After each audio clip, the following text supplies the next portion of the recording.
Good evening. Call the Municipal Council meeting for Thursday, July 23rd to order. I would ask you to please stand and join in and salute to our flag. I pledge Allegiance to the flag of the United States of America and to the republic for which it stands, one nation, under God, indivisible, with liberty and justice for all. Thank you. You may be seated. Just a reminder to those in attendance, both on the council and on the in the audience, to turn off your cell phones, as it does interfere with our presentation on cable to various parts of the city. Tonight we are going to be having a combination of a regular meeting and a committee meeting. And what we're going to do first is we'll start the regular meeting, then we'll break for the committee meetings. And we have two presentations scheduled for this evening, so I will need to suspend the rules so that we can handle those particular matters. So moved. So at this time, I entertain a motion to suspend the rules. Thank you. Is there a second? Thank you. The motion's in order. We will have a roll call vote beginning with Councilor Denley. Mr. Denley. Yes. Mr. Conti. Yes. Mr. Waite. Yes. Mr. Kirby. Yes. Mr. Blair. Yes. Mr. Thibodeau. Yes. Mrs. Parika. Yes. Ms. Hegney. Yes. President Cook. Yes. 9 yeas, 0 nays. The motion passes. We are operating under suspended rules. I want to mention that that there are no minutes to approve currently, so we're up to date with that for the moment. There are no public hearings scheduled. There is no mayor's communication. There is no other communication for this evening also. So to begin, we will first have a presentation in just a moment for the Big Read contingent within the city. My thought is that when that is finished, we will take a recess to begin the committee meetings. And Councilor Hegney will be up first because she has a guest with an appointment. And then we'll just continue with the committee meetings.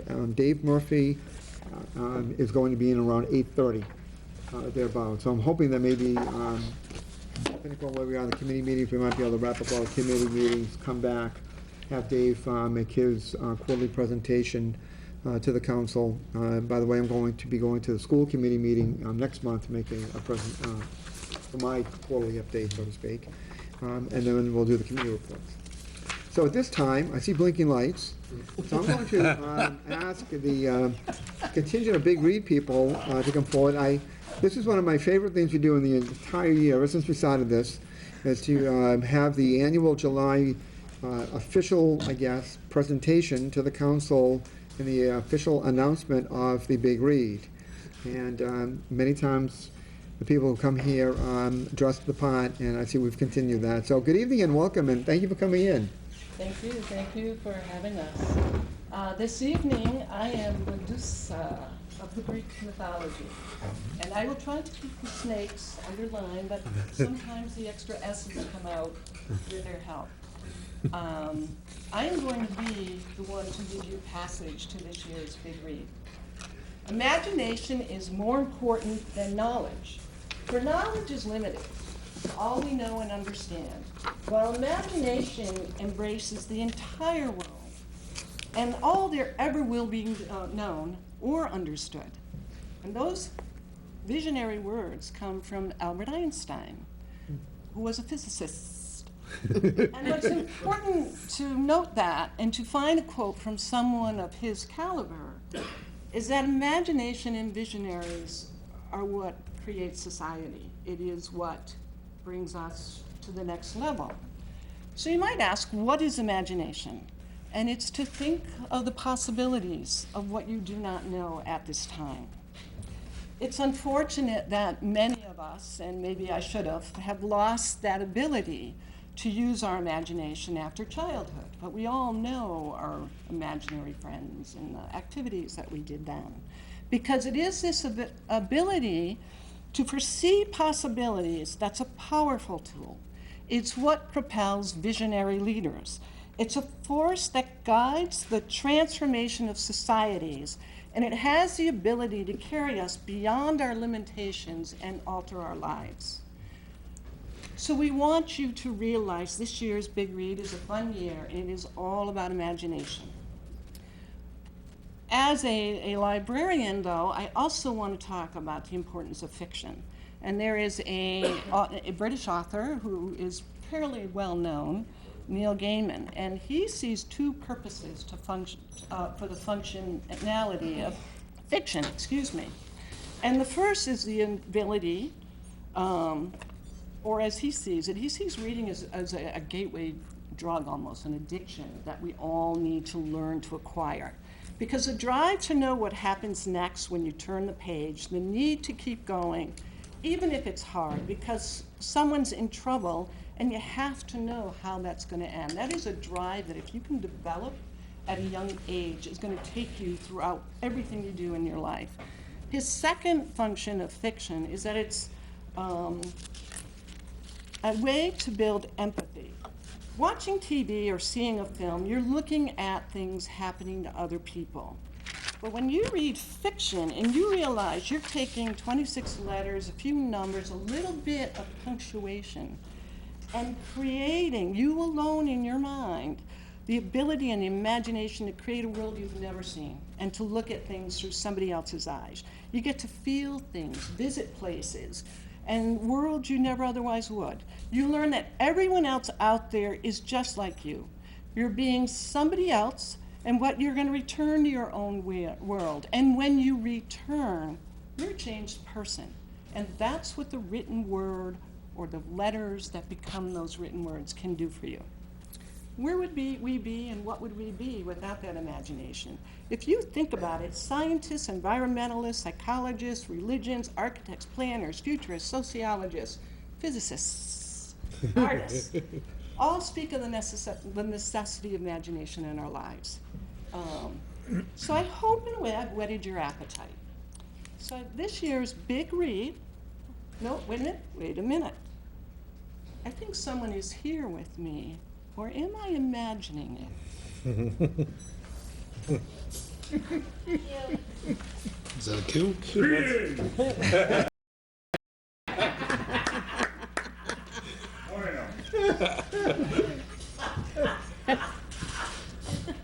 Now, No, it's a wizard. stand before this august body as an official emissary Even though it's of the July. Kingdom of Earthsea. One from your realm, Ursula K. Le Guin, has chronicled my history in a story she calls A Wizard of Earthsea. In it, she tells of my reckless youth, when I was hungry for power and knowledge, when I tampered with age-old secrets and loosed upon the world the dark shadow. But in the end, I mastered the mighty words, which I must say, I believe all of you excelled in the same art. I tamed the dragon and restored some balance to the world. Heed what I say. This is a good story, and you should read it, and you shall.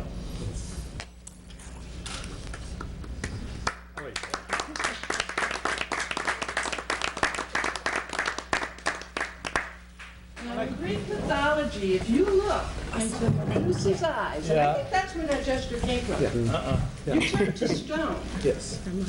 So I decided I would not do that to you tonight. Thank you, wizard. You will receive a stone and a snake. Here, Medusa. Thank you. You're welcome. Thank you, sir. I'm not gonna look, but thank you. I ain't taking no chances. Really have to take that. I hate You snakes. do. You do. Thank you. You're welcome.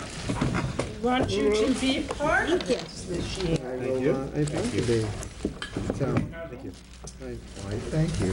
You're welcome. James, if you're watching, you could bring one of the cameras onto the book, that would be good. Thank you. Go, sir. Yes, ma'am. Oh, you're gonna get to her, okay. 1968. She really needs a snake. Oh, I can't for look her in your garden, eyes. and it's stupid. So many jokes. Another one. I'm striking out with my jokes tonight. There are some more. Any questions? Does anybody have any questions for the wizard or Medusa? Yeah, Councilor Kirby. Thank you, and thank you for coming in. I was acquainted with Medusa. My daughter's read from the Percy Jackson series, and so that's all in there as well. So I'm kind of excited about this. What type of activities are we to look for with the big read? Well, when we kick off on the 12th, we actually have a wizard statue coming. We have the Boston superheroes coming. We will have super feats for little children, showing what they're capable of. We're doing it in the Balfour Riverwalk. We're asking people to come dressed up, which is why we've invited these groups. We're looking at a Star Wars cosplay group. We're going to have international stories, because we want to include all kinds of imaginary tales. And there's a few other groups that are all of a sudden saying, we have to figure out a way that we can be there as well. So that'll be on Saturday, September 12th for a couple hours in the afternoon, and we'll do the first official handout of the books.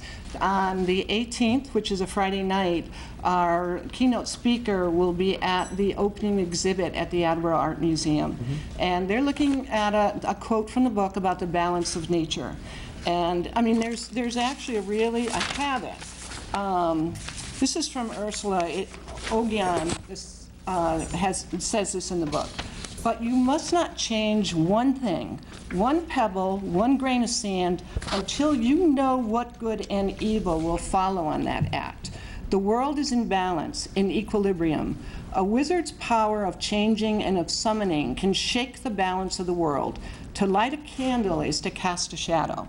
So, I think those are pretty profound words, you know, and when you use your imagination, you accept other sides to things. You are open to the possibility of more ways of doing things. So they're using that quote as the basis for the art exhibit. That'll go on for a week. Then it will be followed by the evening family fairy walk at the Oak Knoll Sanctuary.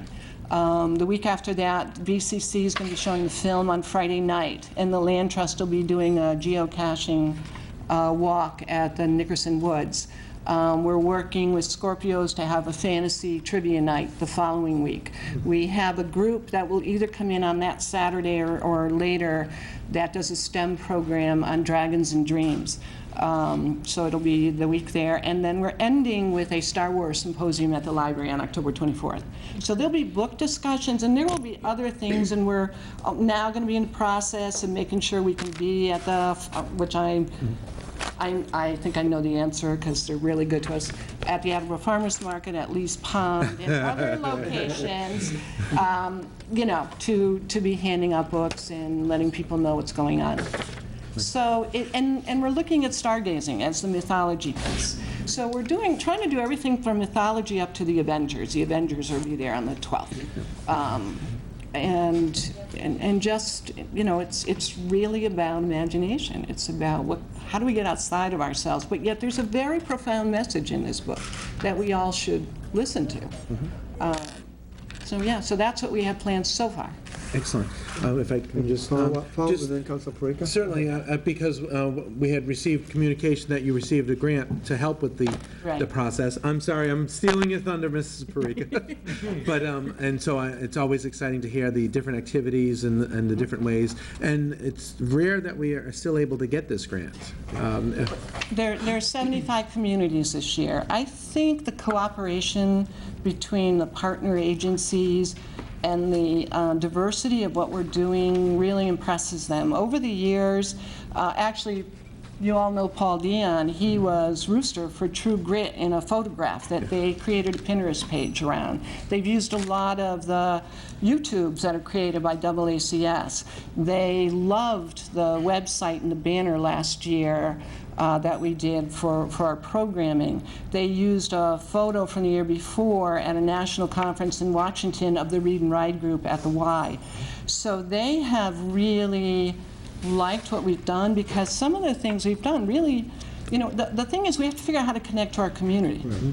And some of them, you know, you first read and go, oh boy, how are we going to do this? And it was, It was more when the imagination idea hit me, and I said, that's it. That's what we can do. To sell people, to realize this is going to be fun. That's awesome. You know? Thank you. Thank you. Councilor Parika. Well, first and foremost, thank you for coming in tonight. Oh, and thank you I for think that I having can us. speak for the Board of Directors of Attleboro Farmers Market that the big read is welcome anytime. We'll work out details at another Thank you. time. But Thank we're you. always happy to be supporters of that. This book looks like a lot of fun for all ages. Yes. And I'm noticing on the back it has many sequels to Yes. it as well. It does, but it is a book with its own ending. Yes. Yes, and it was written about 50 years ago. It's really a precursor to a Harry Potter start. These snakes are getting me. Potter type story. Yeah. Excellent. And yeah, it's her website's really cool. Our website's going to have a lot more on it this year because there's a lot of ways we can connect with this, with other authors and writers and things. So. Well, and to piggyback on Councilor Kirby, I look forward to voting voting the funds out of committee so you can start spending them in any way you see necessary. So I look forward to attending some of your events this year. Great, thank you. Thank you. Does anybody have any other questions or comments? Councilor Conti. It occurs to me that you've taken being a librarian to a new level. Really? It just occurred to me. My imagination. Chairman, I think so, but that's a good one. Yes. Joan, to bring this into accolades on a national level, congratulations. We're really lucky to have you. And well, I'm you know, very proud of the way the program has gone. I remember the first one. I think it was Ray Bradbury. And each year you have found more support, and it's been wonderful. I mean, I remember reading Mark Twain till wee hours of the morning in Jonathan's Cafe. Your enthusiasm and the support you've garnered doesn't happen by accident, Joan. That's what I want to say to you. Thank you. But Thank you for the effort. It really is the committee. It is the partners. And what works for us, and I think what we do different than a lot of other communities across the country try to do this, is we don't tell someone, another organization, you got to do this. It's truly based on what their mission is and how can they work this out with what their mission. Just like the Land Trust wants to promote geocache, perfect. Fantasy Walk, perfect. That works for us. Who would have ever thought that ComCom would come to Attleboro? Yeah, I know.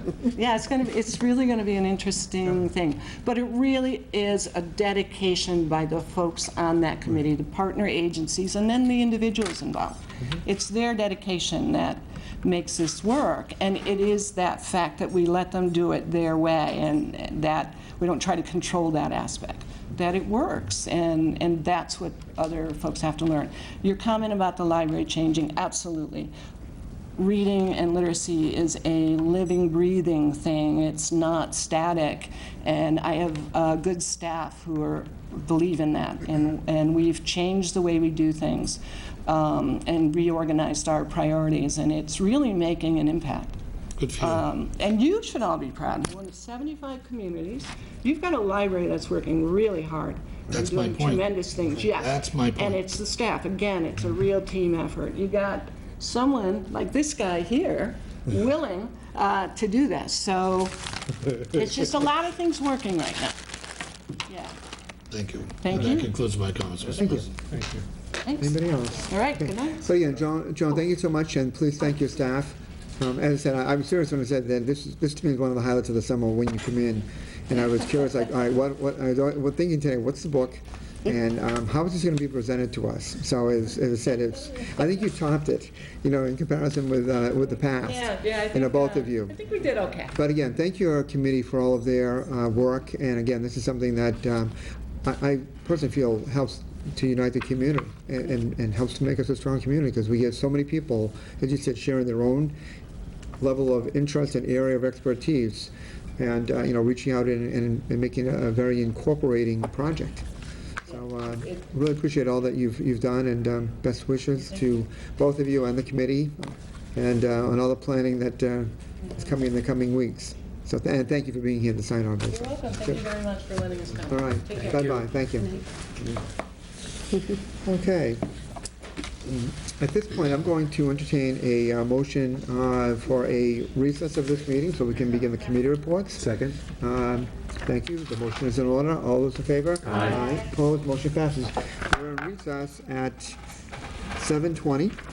I'll be giving up the chair here, and then we'll begin the committee reports. So Ms. Hagney is leading off. Just give me a moment to read our book, my snake, and the pebble.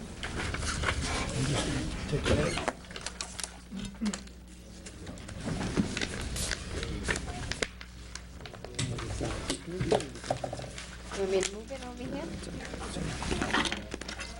Oh, you think so?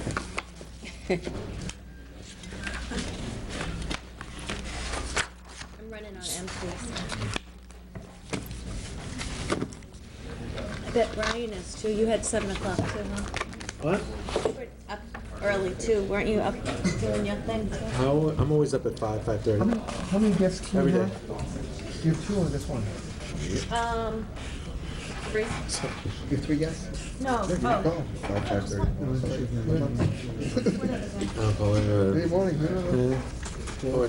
Watch the news, Is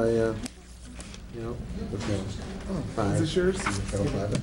Yes, yes. I like the way it comes out. I know. So kind.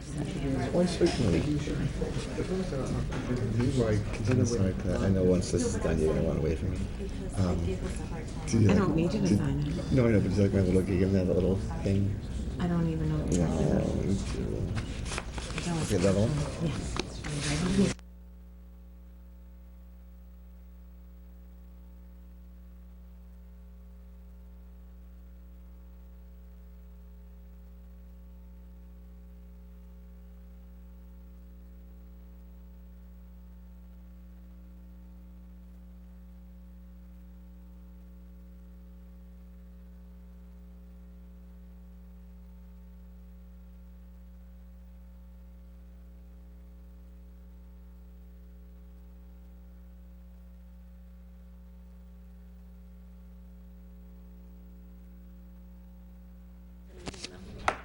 Okay, I'd like to call Personnel and Human Services to order at 7:22 p.m. I just wanted to give everybody a chance. That was taking a break.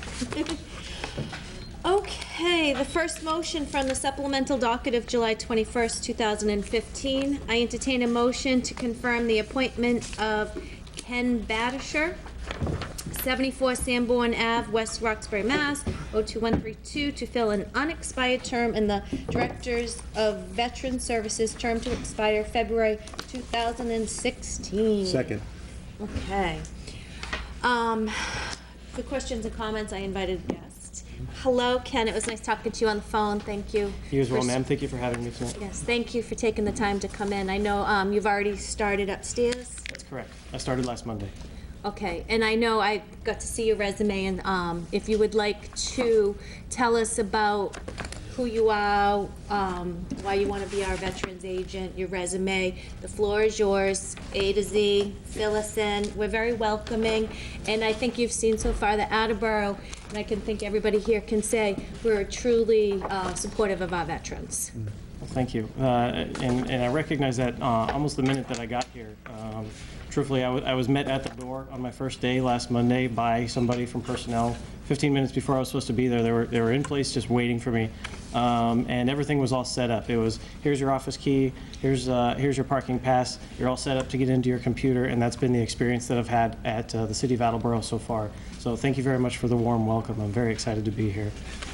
Me personally, I'm a father and a husband. I've got 2 young boys, ages 4 and 2, and I love them to pieces, and they're really the driving force behind everything that I do. I was active duty Air Force for 8 years as a fighter jet mechanic, but I was also tapped to do a number of additional things, such as working for the generals who were interested in how their airplanes are doing. So I would take all the reporting information from the maintenance commanders and forward it on up the chain of command.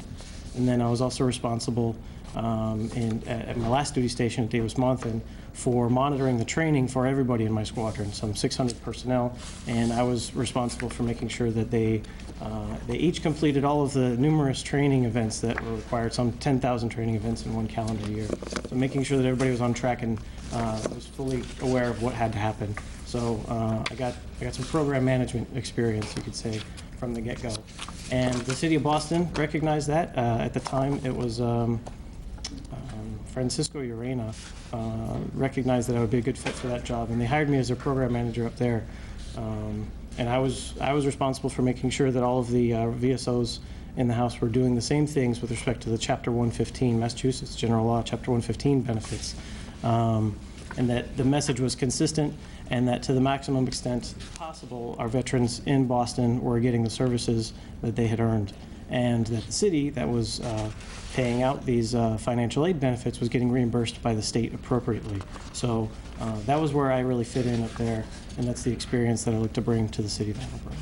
Oh, great. And I know, I'm sure there will be more veterans that'll come and visit you and say hi. And we have the post in South Attleboro, we have the one on Park Street, and Peters also knows this, the Elks Club.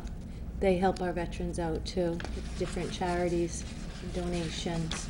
And you said VSO. What is so that? VSO is, I apologize for the jargon there, that's shorthand for a Veteran Services Officer. Okay. It's a nickname for the job that I do now. Okay, and then we have the parade, and Carl was very active, so I'm sure people kind of have already broken you in to some of the things that... That's correct.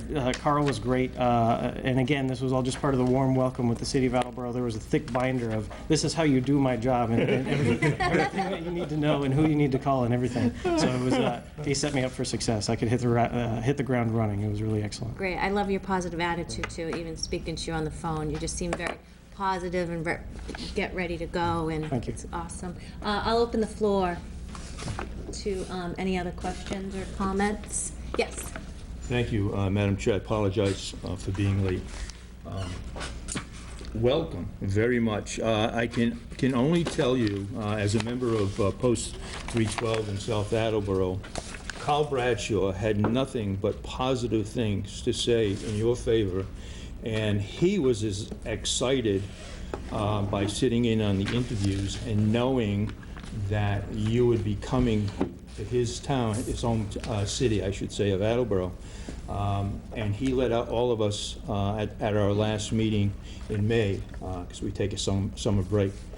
He let us all know, as members of 312 at a monthly meeting, that he was very pleased with your appointment, and was very supportive of you and the work you've done in Boston, and the fact that you want to move to Attleboro, or at least in the area, and make this area your home.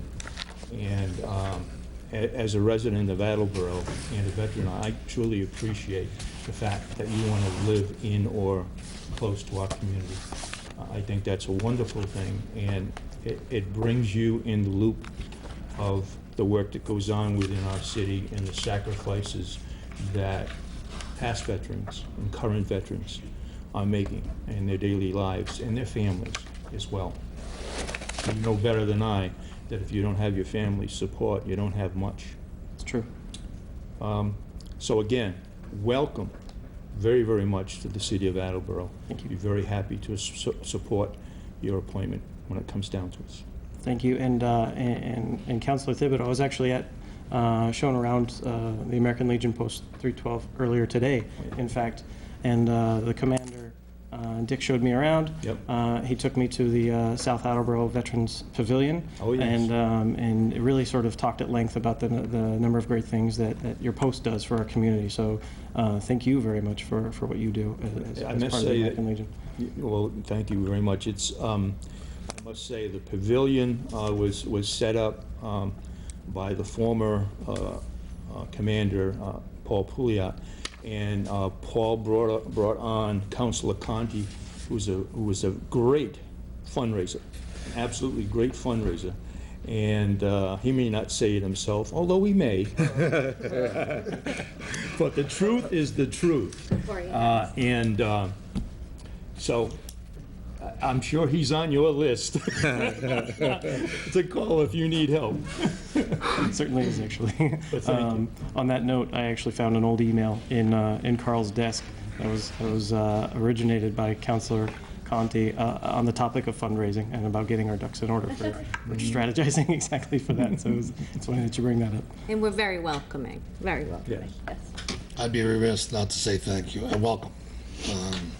And I'm looking forward to your participation in Attleboro. It's a big job. You administer a tremendous amount of money and a tremendous amount of support to a very big audience.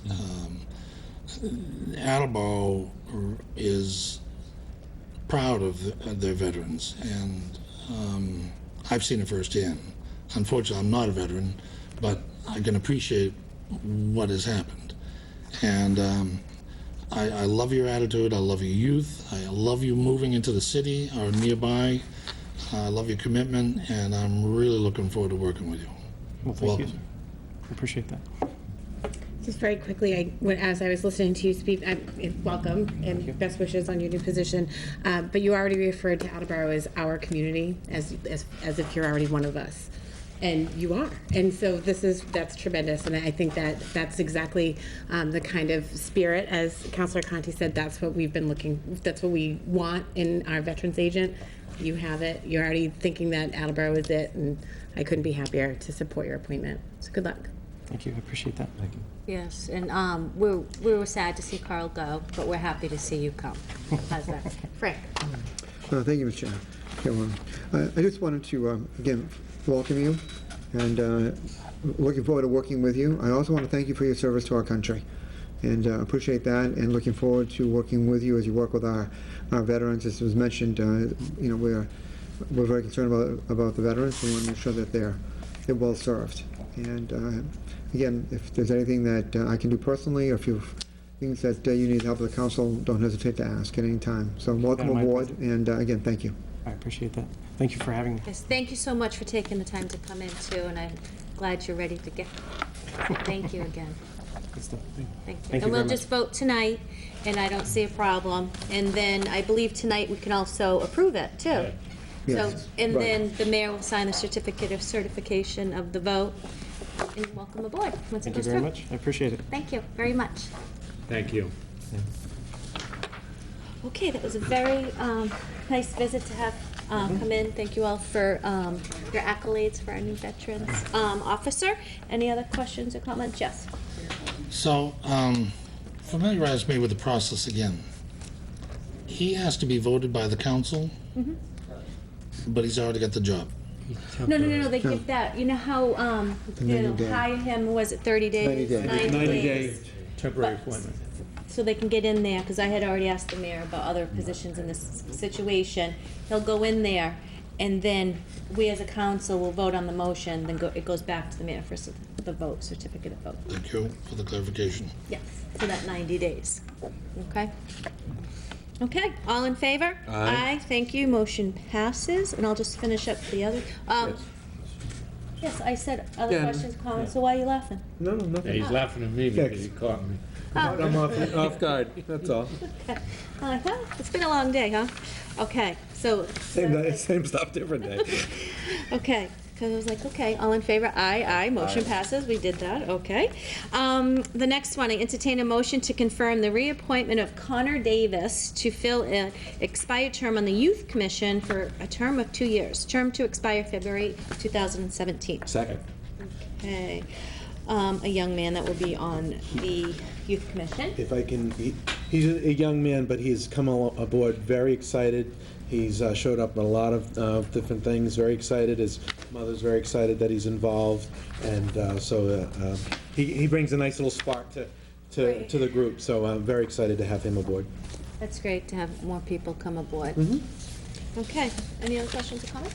All in favor? Aye. Thank you, motion passes. Last motion, I entertain, from the docket of August 18th, 2015, I entertain a motion to approve the supplemental appropriation in the amount of $7,640 to account 1510-1000-599-150 Health Department transfer to Waste Reduction Coordinator Grant and to further authorize the auditor's office to complete the required accounting transactions account for this grant. Second.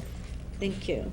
And as you recall, we had taken the vote to create the position. We had the grant, and this is basically the last of the accounting to properly account for the fund, the city's portion, for the two part-time coordinators, 19 hours a week in the health department. So that is why we are appropriating this money.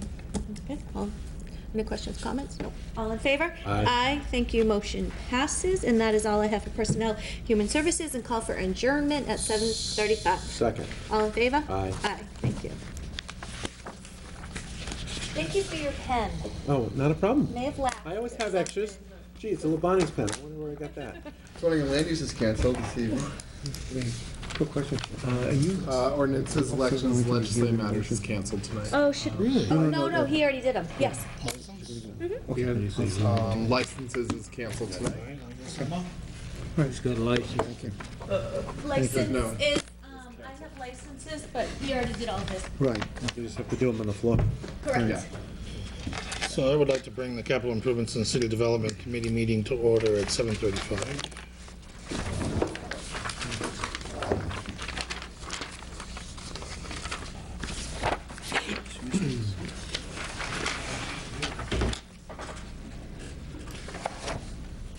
I have one item to bring before you this evening. Sitting on this committee is Councilor Denley and Councilor Thibodeau. All other councilors are invited to attend. From the docket of August 18th, 2015, I entertain a motion to approve the request of the mayor to transfer $4,237.50 from account 3512-599000 equipment loan other financing uses to account 3417-4999000 AHS Athletic Complex other financing sources relative to the remainder of funds of an equipment loan authorization from December 3rd, 2009. Second. Thank you, Councilor Denley.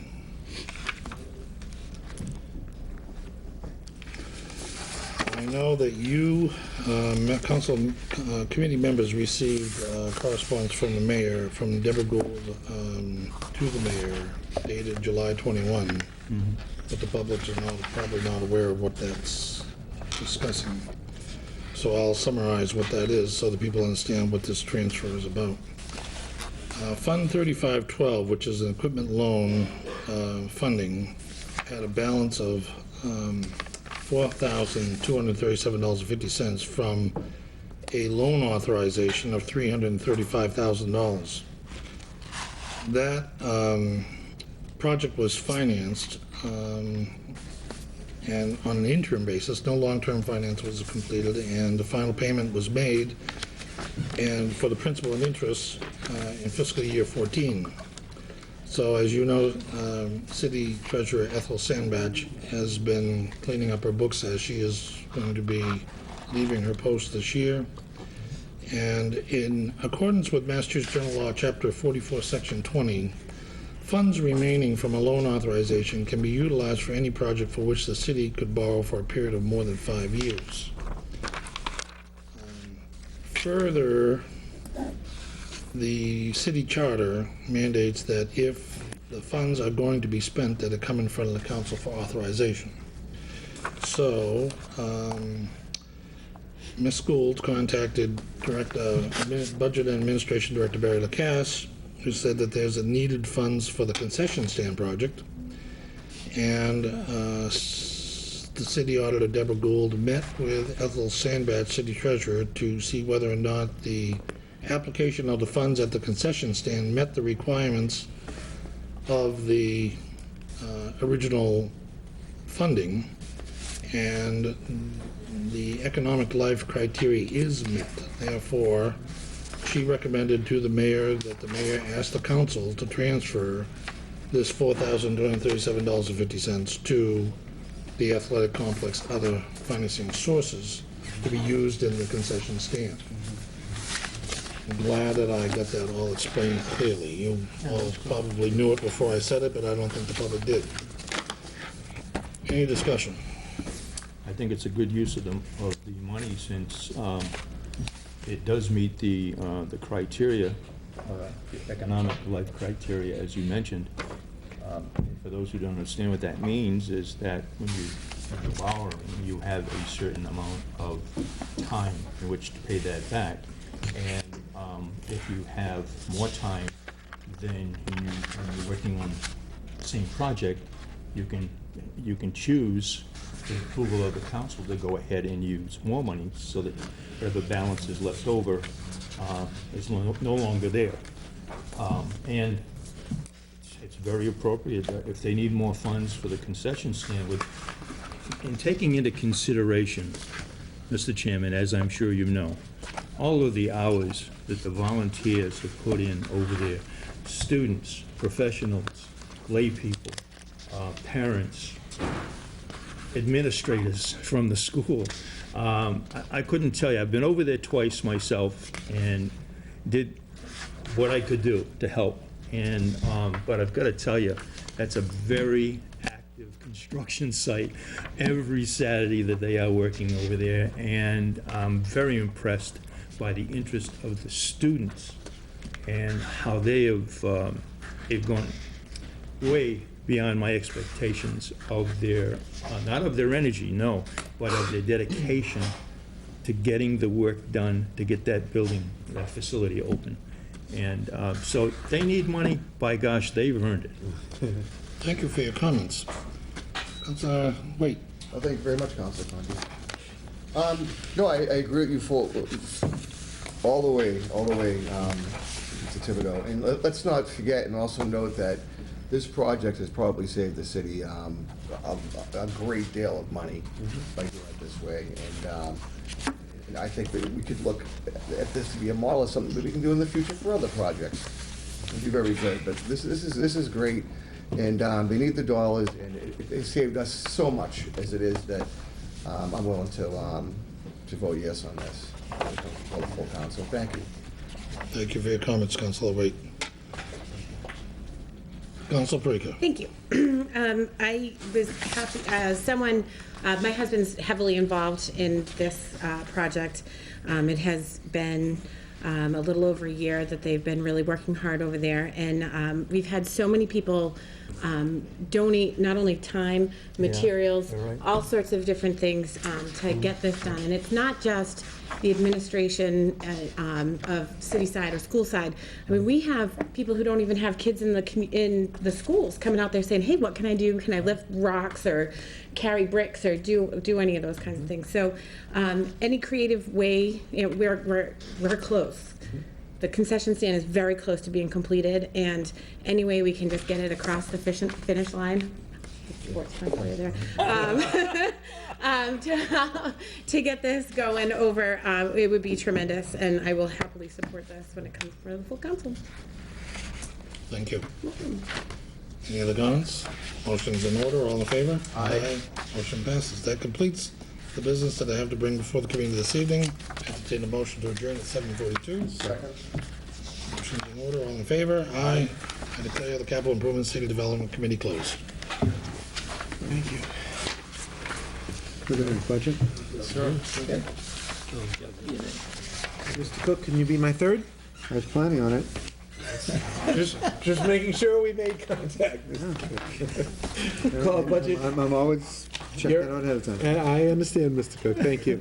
Call budget and appropriations to order at 7:43. A number of motions tonight.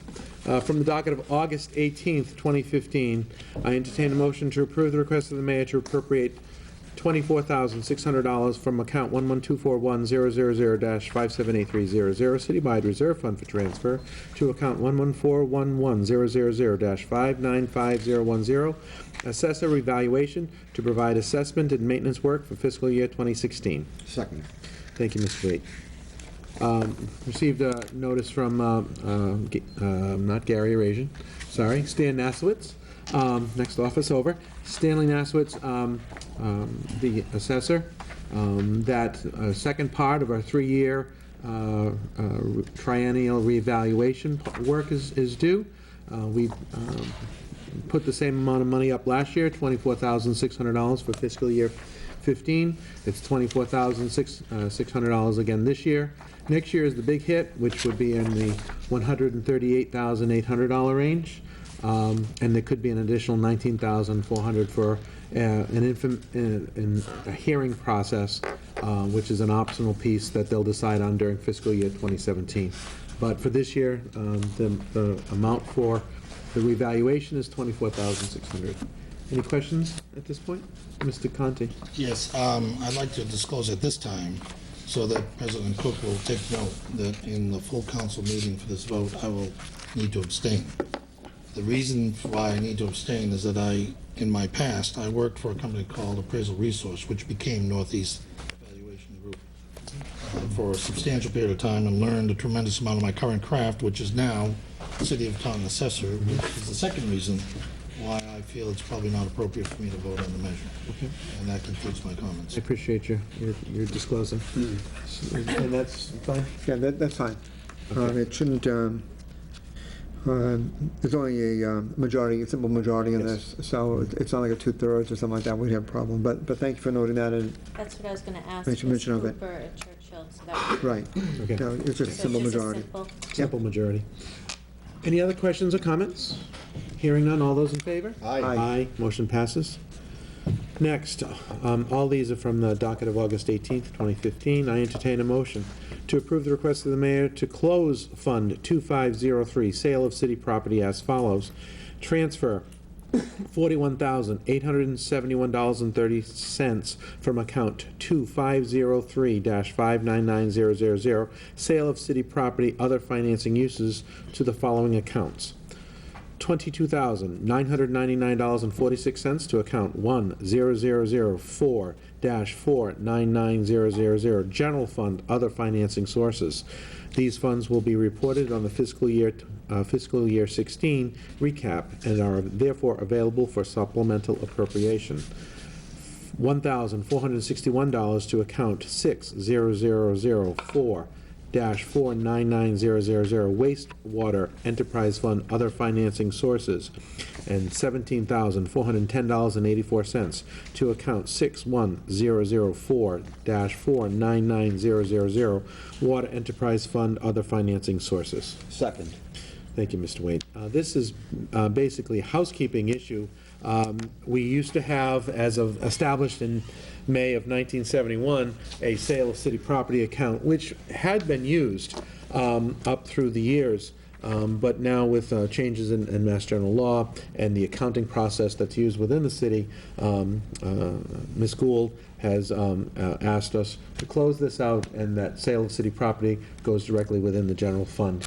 Mr. Conti? So I was just a little bit confused in that discussion, because in the past, I was hired by the Attleboro Police Department to conduct surplus auctions, which went into their fund to buy bullets, whatever. In other communities, I sold automobiles and trucks and ladders and big sums of money. Sure.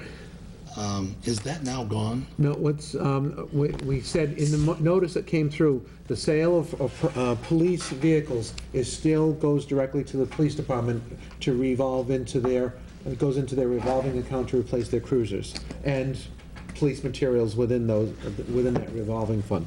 So the police department is still segregated, but it always has been segregated out. Like when we sell, we surplus the cars through city property, that fund, those funds stay within the police department and don't go within the, into the general fund. So in what departments will be affected by the new general law? Well, I remember when we sold the old South Attleboro Fire Station, I believe the $22,000 was some of the money left over from the sale of that building. Those types of things, because that wasn't the treasurer's piece when that was sold.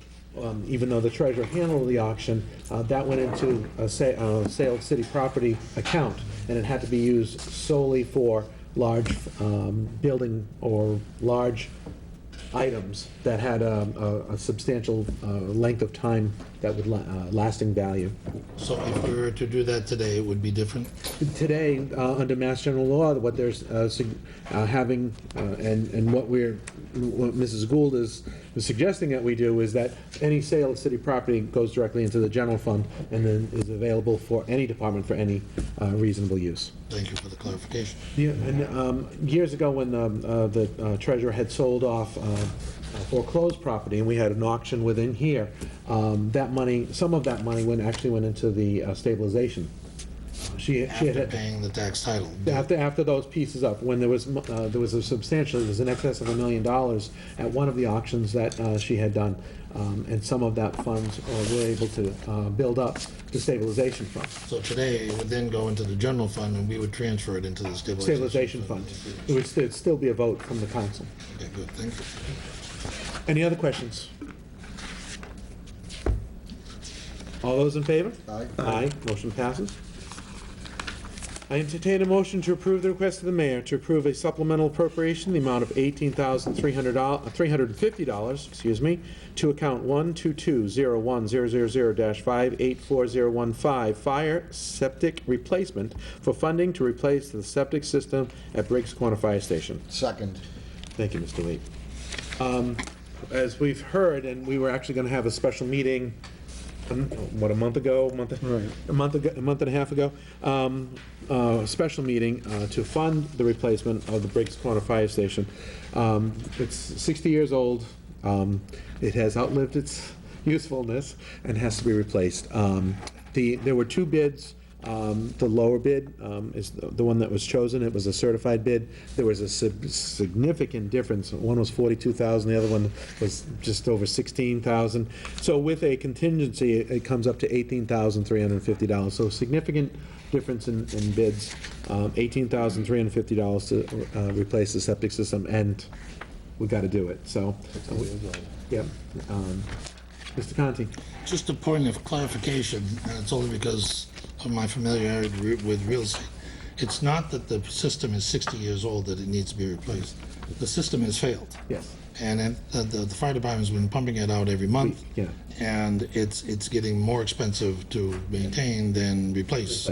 So I just want to make the public aware that we're not replacing a system just because it's 60 years old. No. It's failed. If a septic system isn't used and isn't infiltrated from groundwater, it still sits there fine. I understand, but in this case, it had failed, and there was a notice that they were pumping it very regularly, too regularly, and it's costing that money in that direction. So it does need to be replaced. Any questions? We don't want to go any further in that direction, right, Miss? All right. All those in favor? Aye. Aye. Motion passes. Thank you. I entertain a motion to approve the request of the mayor to transfer $121.80 from account 1100-420-524029, continuing appropriation fund DPW, street repair, to account 1100-599-000, continuing appropriation fund, other financing uses, and to further transfer $121.80 from account 1100-599-000, continuing appropriation fund, other financing uses, to account 1004-499-000, general fund, other financing sources, relative to unused funds for trench repairs throughout the city. This action would close the project to the general fund. Second. Thank you, Mr. Wade.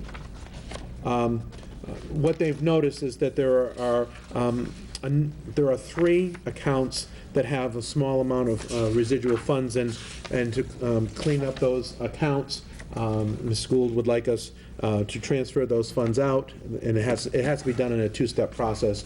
But by doing that, it closes out those accounts and then allows those funds to be used within the general fund. Any questions? Hearing none, all those in favor? Aye. Motion passes.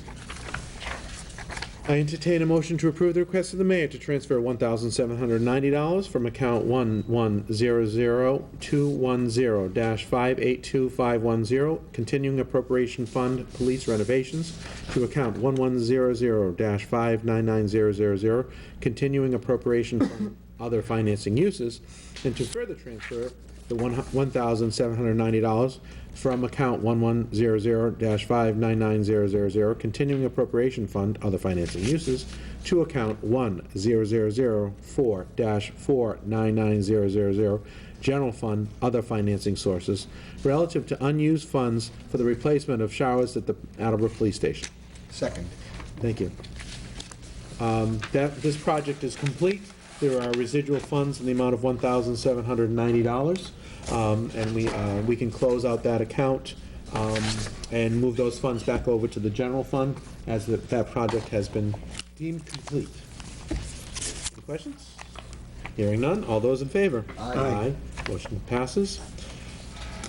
And I entertain a motion to approve the request of the mayor to transfer $22.80 from accounts 3418-599000, Apprentice Cafe, other financing uses, to account 1004-499000, general fund, other financing sources, relative to unused funds for the Attleboro High School Apprentice Cafe.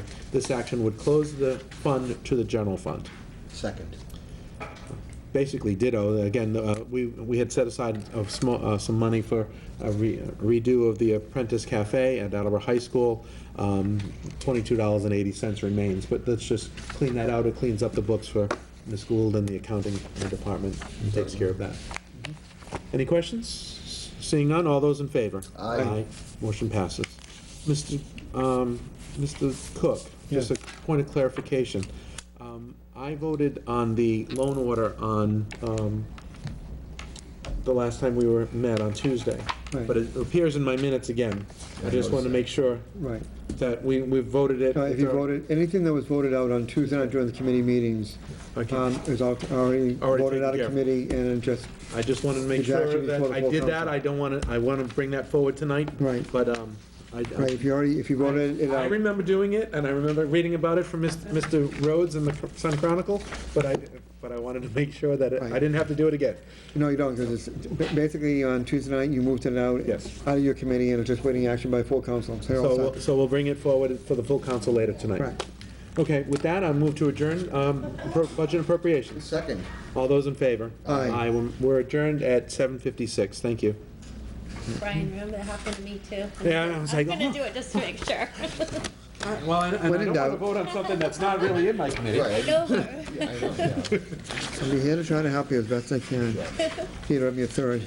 I'd like to call Committee on Public Works to order at 7:56. I have two motions this evening from the docket of August 18, 2015. I entertain a motion to approve the request of the mayor to accept the release deed from Allen Homes Limited Partnership and the trustees of Meadow Sweet Farm Trust for the land shown as lots 1K, 1L, 1M, and lot 59 on Assessors Map 171, pursuant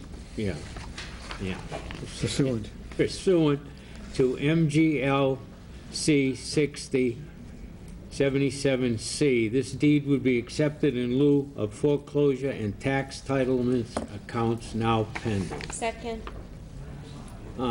We've done this in this past with other detention areas and other subdivisions. By doing this, it becomes city property, and we are then able to maintain it, and that goes along to help the residents in those particular subdivisions. So without that release, it's not legal for us to go in and maintain them, so. Like Tiffany Estates, I think we did. This, yeah. In the past, we've done Tiffany Estates, and we did one off County Street one. Yeah. It's a normal procedure at this point. Any other questions or comments? Hearing none, all those in favor? Aye. Aye, motion passes. Also from the docket of August 18, 2015, I entertain a motion to approve the request of mayor to transfer $190 from account 6100-530101 Water Professional Services to account 6100-578020 Water Previous Year's Bills relative to a new employee's physical examination. Second. This is pretty self-explanatory. This examination took place last year before the end of the fiscal year, and we've got a bill for it, so it is a previous year's bill. Any comments or questions? Nope. Hearing none. All those in favor? Aye. Aye. Motion passes. That's all I have tonight for Committee on Public Works. Move to adjourn at Second. 7:59. Second. Second, all in favor? Aye. We're adjourned. Thank you. 7:59, huh? 7:59. You already voted your two things out, correct? Yeah. So it's just going to be the, Just this. that thing, okay. Is Ed still here? Oh, no. Is Ed still here? I don't know that Yes. he's still here. Okay, I know he's around. okay, all right, He's in. okay. I'd like to call the Transportation and Traffic Committee to order at 8 PM. How about that? First thing I wanted to do was I hope that everyone has had a chance, but specifically my committee members, to read through the memorandum of agreement that was, Ed, if you'd like to come up to the podium, that's fine. Mr. Casey, there were a couple of things that he wanted to bring forward that are not included in the document, and so I invited him to come in and talk to us if he wanted to. If I may, Ed, I just want to continue with my committee members when I get back here. Who are you waiting on? Rather than to read through all the whereases, I'll try not to take that as a criticism. No, it's just that I trust my committee members to have read the entire document, and I'm sure that as they breeze through the whereases and the now therefores, they went right to the meat of the agreement. I don't think I'm wrong with that. Yes, Mr. Contis. I believe the City of Attleboro Police Department has a, I don't know if it's a policy or a union policy or I don't know what it is, but I believe they have a 4-hour minimum Yes, on they do. police detail. And in reading the agreement, my understanding that the police are going to be required for a short period of time in the morning. It's the way that the agreement reads, Mr. Conti, in the contract is that it's up to 4 hours. So if they're there for half an hour, it's a minimum 4 hours. Yeah, so I got an issue with that. Okay. And I don't think that it's fair to put the expense burden for a 4-hour police detail if they only need it for a half an hour for the period of time. So I don't know if this council has the ability to mess with that policy. It's contractual. Contractual. We don't have any say over it whatsoever. So my feeling is that it's it either has to be dropped from the agreement because a 4-hour expense is overwhelming for a half-hour work every day for 2 weeks, and or the city picks it up. Mike, well, let me explain. We started out with the negotiations with a detail in the morning and a detail in the afternoon. Mr. Casey was able to convince me that the amount of traffic in the afternoon was going to be so minimal that there would not be any danger. The potential for there being any danger to the neighborhood would be very much minimized. So at that point, we agreed for police detail mornings only. And that's where we have gone. He has gotten the approval of Bishop Ian High School for the 2 weeks coverage. That's why it's in here. This has all been negotiated and agreed to. I would be very reluctant to change anything that's in the agreement now, since they are trying to meet a deadline of this year's school year. So your points are well taken. In fact, they have been discussed during the mediation process, and we have come to the agreement that the 2 weeks would only have the police detail there in the morning hours, but it has to be the minimum contractual 4-hour. I mean, the officer could stay there for 4 hours, but, I mean, that's something that is worked out between the administration and all department heads with their department employees that we just can't, we don't have any say in. Did you want to speak to that, Mr. Casey? Mr. Thibodeau, I thought you answered it correctly. It is a consequence of negotiation, and as you yourself said, the presence of the police will serve as a calming influence as both the Fian students and parents and the residents on Harvard Street adapt to a significantly different experience than what has gone on in the past. And Bishop Fian's perspective of this is that it wants to contribute to developing that growth in what is right now a rather low level of trust, and to underwrite the cost of the police detail in order to see this change occur with the minimum likelihood of problem. It's money well spent. I would prefer if we could do it for 2 hours, but as I understand, the contract is 4 hours, and we accede to that. Are you satisfied, Mr. Conley? I am. Thank you, sir. Councilor Parika. Thank you. Thank you for coming in tonight, Attorney Casey.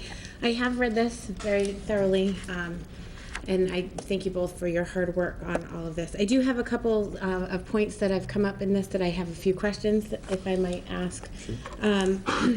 So after the whereases and the who's-y, what's-its and whatnot, the second paragraph is referencing Bishop Fian agrees to maintain a retractable gate at the edge of its property, prohibiting motor vehicle 15 minutes.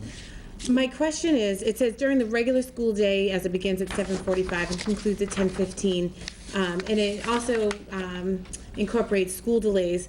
My question would be, prior to school starting, there's sports captains practices, there's, what if it's not an official day? Will the gate be open on the days leading prior to that, whether it's a student orientation day or anything like that? So that would be my... Now, if you read the number 2 again, the paragraph goes on to reference what the school day shall mean on the days. That means those days on which academic classes are provided to students by the Bishop Fian administration. Has And nothing to those do days only? with, yeah. Okay. So it's for the school year during the time classes are in session. Okay. I just want to, yep, that's great. I just wanted some clarification on that, so when, the football team's showing up, that I'm not going... But that's okay, because I'm glad you brought that up, because Mr. Casey and I had just recently realized with all of the people that have touched this document since we first had the first draft until this very day, the basis for this compromise, which is one inbound traffic direction in the morning and in the afternoon, was inadvertently left out of the document. Not the way. And we're both aware of it, and it's going to be put back in there. And I believe it probably should be under number 2, where it describes all of the other details about the opening of the roadway and directing the traffic, rather. I just wanted to have a little clarification on that, Sure. just so that Absolutely. school years are school years, but there's extending on either end for Yeah. a variety of club sports, things Yeah, I like mean, that. if So I they just have- wanted to see how that was going to be managed. So if that was going to be school snow days, for instance, Okay. okay, so they would be having their regular academic classes. So a snow day, for instance, for the school would be included. Absolutely. And anything that would be reasonable, as long as classes are ongoing, then it falls within the agreement. Okay. May I ask a couple more? Yeah, go right ahead. Thank you very much. I had sent a correspondence with regards to paragraph 3 about when exactly this would be starting, because the Oh, yeah, first week, yeah. the actual academic school days start on September 8th, I believe. The week prior to that is just freshman orientation and senior orientation. So as my experience as a bus driver, you know, we see how long it kind of takes for the traffic patterns to kind of establish themselves with the new addition to, you know, the new parents and things like that. So I just wanted to make sure that I don't want to waste Fian's money and have them there the week prior to when school, because those orientation days could be classified as academic days, and I don't want to waste their money having it there and not having a full school, having their pilot program, having them educated. So I just wanted.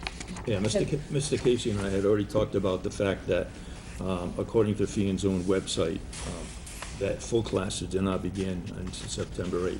So we both agreed that that was one of the date changes that need to be made. Great. If I may continue again, for paragraph 4, it just states that Bishop Fian shall take appropriate action to penalize those drivers who fail to exercise reasonable care. I think that's great. I know that Fian has a code of conduct. In the event, I just don't want there to be a gap between something that might be necessary to have police assistance with, to have it be abdicated to Fian to manage instead. So I just want to put that out there. Well, I think it's, although they may have that in the agreement, they reserve the right to be able to punish or praise, for that matter, for incidents that are going to lead back to this agreement. So, however, I would have to believe that as a member of the Fall River Diocese, if there was something that a student did that the administration was aware of that had broken the law of the city of Attleboro, the state of Massachusetts, that they would be calling the police.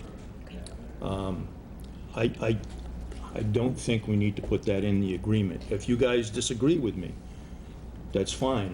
We'll put it in there. But I really, if we don't get a call from a resident, Right. or if the residents don't call when there are violations taking place, and I wouldn't think that if in fact the administration at Bishop Fian was aware of it, that they wouldn't drop a dime themselves. I have to believe that they would. And as do I, but that needed to be stated. And so But, I mean, that's what I have done.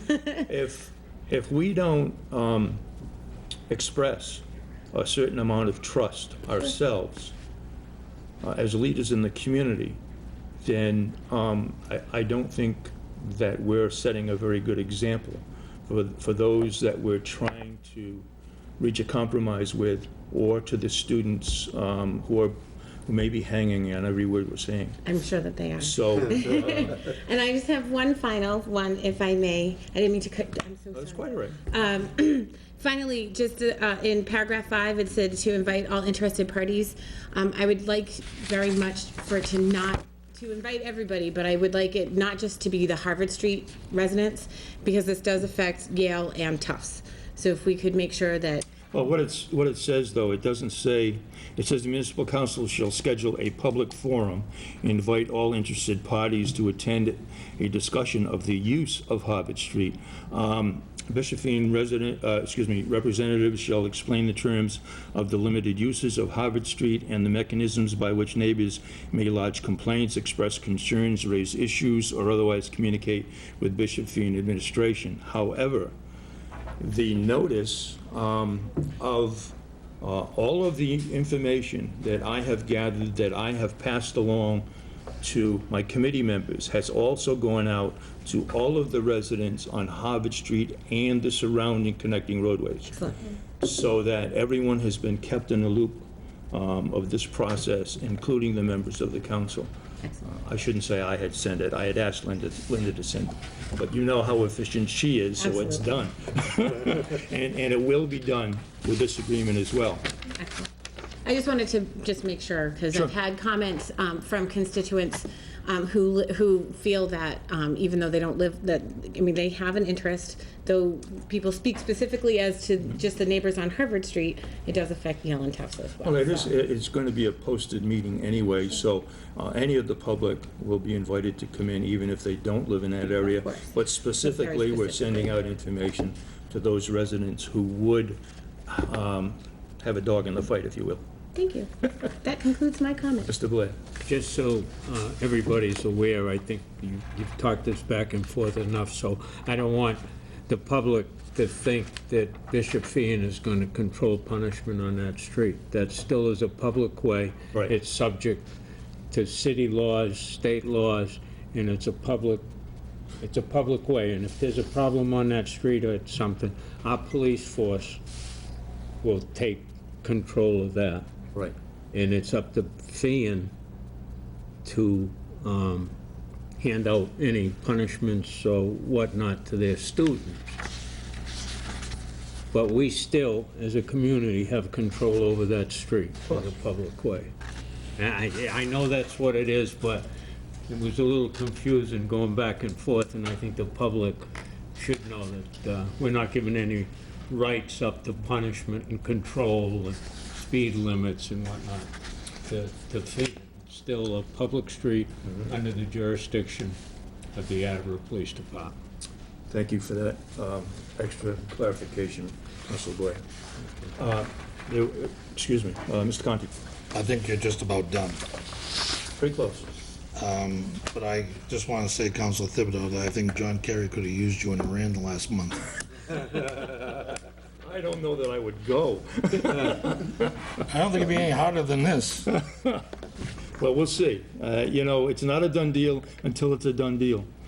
And even then, I expect a certain amount of backlash. It's inevitable. So we all need to keep an open mind and give this some time to work.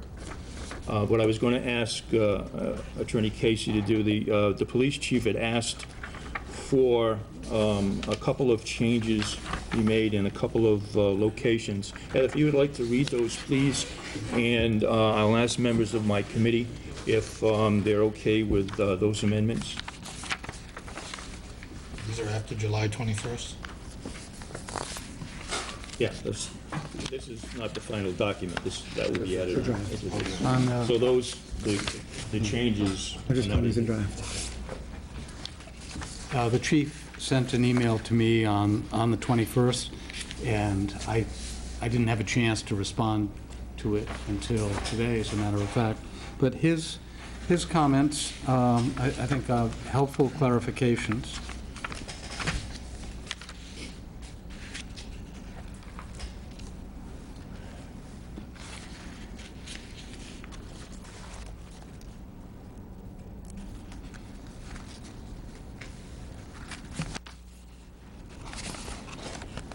If you were to look at paragraph 3,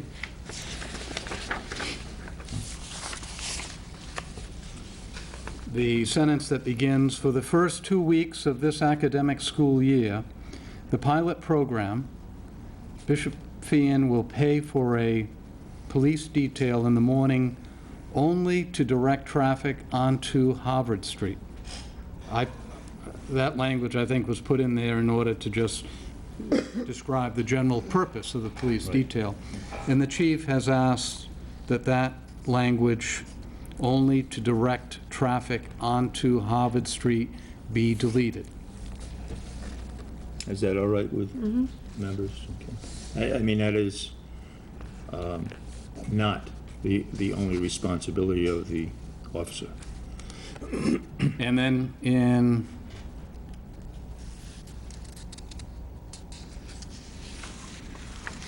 So it would read, police detail in the morning only, and she'll take such steps as members of the detail deem appropriate to preserve the public safety. yes. Continue such, okay? And then it continues, should there be reasonable evidence of necessity for the police detail after 2 weeks' time, then Bishop Fian and Chief of Police shall consult and determine the appropriate action. Again, because it is really a traffic safety issue and it is within his purview. Members of my committee? He has that right anyway. Yes. But so I understand why he wanted it in the document, just to reiterate. What I will do is at the end of our discussion, there's only like 3 amendments to make, so at the end of our discussion with that, I will ask for a vote on those 3. As long as there's no objection as we're going along, then we'll just take it as one lump sum. That's okay. Go ahead, Ed. In paragraph 6, that paragraph that begins, should Kyle Hegney, Attleboro Police Chief, or his successor, request that Bishop Fian install speed humps on Harvard Street, and such action is supported by the municipal council. The chief has suggested that that clause, and such action is supported by the municipal council, be deleted. Again, I think he didn't offer his rationale, but I think that it is, again, a question of public safety within his purview. So the sentence would read, should Kyle Hegney or his successor request that Bishop Fian install speed humps on Harvard Street, then Bishop Fian shall purchase such humps for installation on Harvard Street. So we would be deleting, and such action is supported by the municipal council. Is that okay? Yes, Mr. Conklin. So I thought in our speed hump ordinance that we had set a notice time and a municipal council action in that ordinance. I think what we did is we set up a time frame of when they can be installed and when they must be removed. I remember that. But it has been the chief, when any of them have come in, any requests have come in for speed humps, it's been the chief who has been making a list, and it will be the chief's determination as to whether or not speed humps will be located in any of those that are on the list. So did the public hearing segment of the speed hump ordinance go away? We had, Oh, yes, think, I see an what you're issue saying, with the yeah. Massachusetts Department of Transportation. You're right. That we would have to give notice to the motorists that the speed humps were going to be installed. Right. And that we would have a public hearing, That's right. and that the municipal council would vote to put the speed hump in. That's true. Yeah, so if the chief, before the chief would install them, it would have to come back to us for approval. So that should stay in. Can I ask Linda? Yeah, let's Yeah. ask Can I Linda. ask Linda? Go ahead. I'm pretty sure that's correct. I thought we just had to give, the police chief just gave notice. I didn't know it came back. Let's just check out the ordinance to see what it says. Well, It does. I don't know, we had it a couple of different ways. Mr. Chair? I think We have like 4 the different. public hearing, We did. yeah. Off the top of my head, He has control over whether they go in or not. yes. But the idea of, We set up. His final control, Peter. His final control. Mr. Chair? I just wanted to see it. Mr. Chair, I think we should just look at the, let's just have Linda research, pull it up, see what it says, and then we can follow that. I have the, yes, I have the temporary speed hump cushions. yeah, sure. Thank you.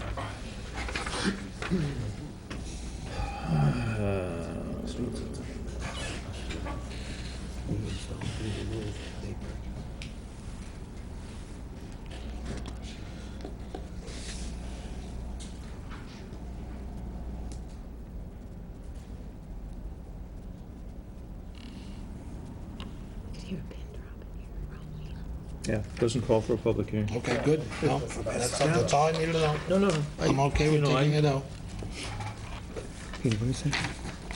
Did say Went that does or 9 rounds doesn't? with this one, too. Right, so therefore we don't have to. Notice, I think. No, so we can take that line out. So, that was on 6, right? Okay. It was. So, what we're, as I had said Must be before, must be installed using the accepted proper signage in advance of the location. that would still apply. Yes, Yeah. because of signage. Signage. Well, that's the legal signage that the state says that we have The to. state was concerned about Yeah. liability. Right. Okay, I'm fine. Walter? Thank you for the question. Yes, Mr. To that Costello. point in the same paragraph, Yeah. I have, Wait a minute, Jeremy, can we just finish Yeah, that one yes. first, please? So, what we are going to do is we're going to leave that alone, just the way it is. Okay. Oh, we are? No, Walter, No, we're going to delete it, aren't we? We're going to delete the words, No, and not such the public. action Oh, is you're right, I'm supported by sorry. municipal council. That Right. comes out. And such action is supported by the municipal council is deleted. Correct. Thank you. Okay, Councilor Denley. do you want to finish the amendments and then? No, that's all right, because I want to do them all together. So, I have, at the end of paragraph 6, I have a gray sentence Yeah, that says, Bishop Thean shall bear no liability for any claims arising from the presence of the speed humps, and the city of Attleboro shall defend and indemnify Bishop Thean for any such claims. Is That- it gray because we're including it, or is it gray because we're not? it's included, it's just that it was in color, and the color didn't pick up well on the copy. And is Mangiarotti good with indemnification? Mr. Mangiarotti will be getting the amended version of this as opposed to the one that he has now. Okay. But I haven't heard that he isn't. Okay, cool, thank you. Yeah, thank you. So, Mr. go ahead. Thibodeau, there is one more recommendation by the chief. Yep. And it is also contained within that paragraph 6, Okay. I think. Please go ahead.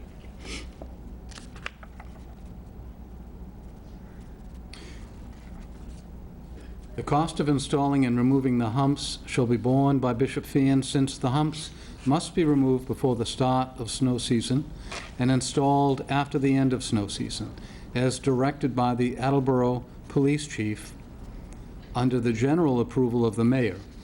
And again, I think that this is within the purview of the chief, and he has suggested that the clause, under the general approval of the mayor, be deleted. I would, well, my answer to that would be that line is under, in our ordinance books, and even, I'm not sure about the charter, but in our ordinance book where it has all of the different department heads, that line follows, under the general approval of the mayor, follows the title of every department head. Because in fact, they are appointed by the mayor. They may be confirmed by the council, or they may not be confirmed by the council. But I don't see any problem with that line staying in there. It's more of an administrative line rather than any kind of control or authoritative measure. It's not to be taken literally, although if the mayor feels at any time with any department head other than elected officials that there are procedures that need to be changed, the mayor has that authority to do so under our ordinances, under the appointment of department heads. Yes, Mr. Conti. Our ordinance 10-4.17 states that the speed humps may be placed on streets only between April 1st and October 31st. So shouldn't that be in here? As reflected. Yes, it should So be. rather than saying, Start of snow season. since the humps must be removed, How about in accordance with the city ordinance? there you go. Yes, there we go. There you go. Yeah. Must be in accordance with, that's 10-4.17.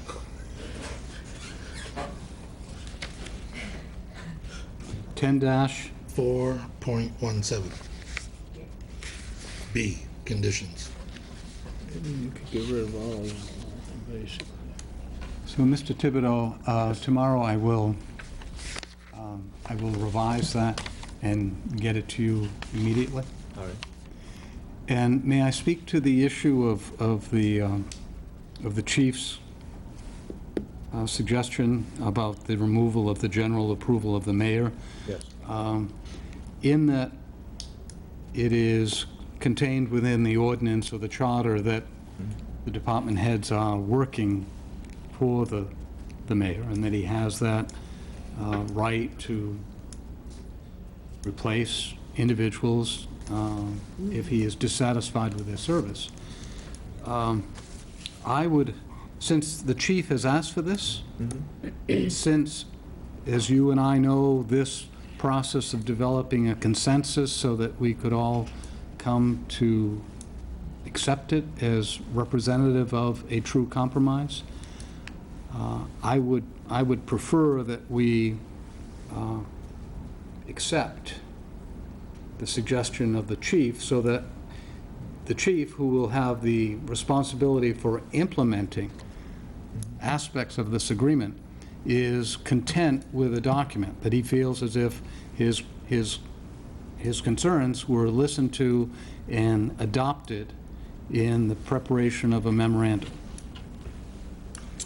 Well, I guess that, well, this is going to get bumped up to the administration anyway. So if at that point in time, the mayor chooses to put it back in again, you'll be having that discussion with him and Mr. Mangiarotti rather than with us. Yeah, I'm sorry, President Cook. One thing that, thank you. One thing that perhaps we could just make it clear that it's, the reason why it's in there and so forth, and just to, perhaps make it clearer. We might, if that was to remain, and I see the point that Attorney Casey is making, but just to make it very clear, that line about under the general approval of the mayor, we could then add as specified in City Charter 3-3, because that deals only with appointments, and that way it would cover us. In that respect, it's making very clear that it's not like the police chief has to get the approval of the mayor to put these humps in. That's just going back to the issue that you had spoken about earlier. So that might be another, common ground, I don't think Bishop Fian has a dog in this fight. I agree. On this language. Right, So I agree. Whether you So that's put it gonna in be more there, you to- modify it, Right. whether you delete it, we're happy. Okay, and that's good to know, just in terms of Fian's point of view on this matter. But if that is a stumbling point, adding the clarification might just remove any ambiguity. Okay. Just a So suggestion. what is that? It's section 3-3, appointments by mayor in the city charter. But a reference to city charter, section 3-3. Section 2.3 of the charter? 3-3. Subsection is actually A in this particular case, but A and B, A deals with regular appointments and B deals with temporary appointments.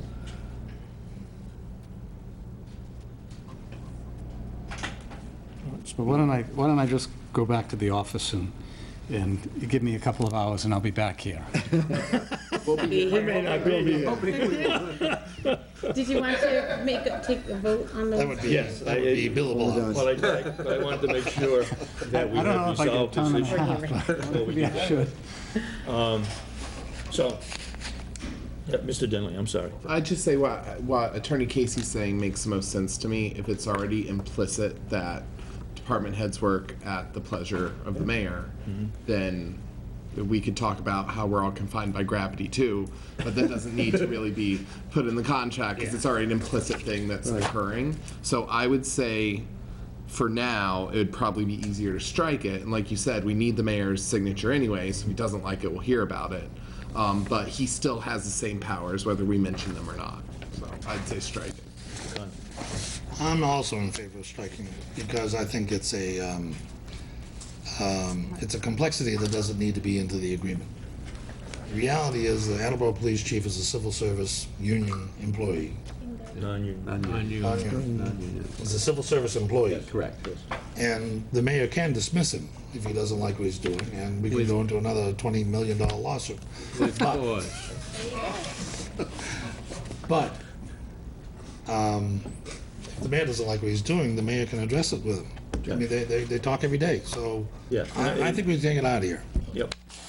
All right, so if it's okay with everyone, we will go ahead and delete by the chief's request, under the general approval of the mayor in chapter 6,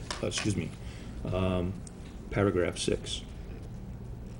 Under the general approval of the mayor, and we'll end that sentence by the Attleboro Police Chief, period. And then when we bump it up to the administration, if they feel as if they want to change it, that'll be up to them. So we have made 4. 1, 2. Oh, by the way, the dates will be changed because that's pretty obvious, but just so you'll know. 2, 3, were there 4, Ed? 5.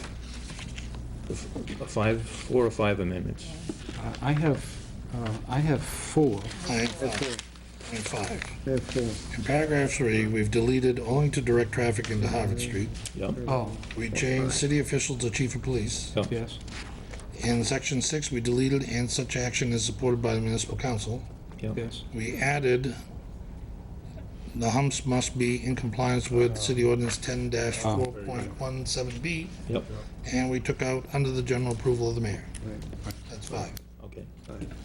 So at this point, thank you, Mr. Conti. After reviewing those 5 amendments, do I hear a second? Second. Second. All those in favor? Aye. Opposed?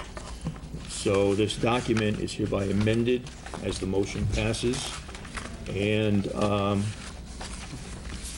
Mr. Casey, I would look forward to your document when it gets here tomorrow. Thank you very much. Thank you very much, Ed. Thanks for coming in. No news. I would entertain a motion to adjourn. Oh, excuse me, before I do that, I'm sorry. You can't. I'd love to adjourn, but Failed to get a second. Peter withdraws the second, so Okay. that didn't matter. thanks. We need to decide on a date for a public forum. When I get the new completed document, we're looking at, I'm suggesting that we look at either August 4th or August 11th in this chamber at 7 PM. Can my members of my committee make that? Yep. Absolutely. Okay. Can the rest of the members of the council, 4th or 11th. majority of us, make it? Yeah. Okay. 4th? 4th is Is better. that preferred? 7 p.m.? 7 PM.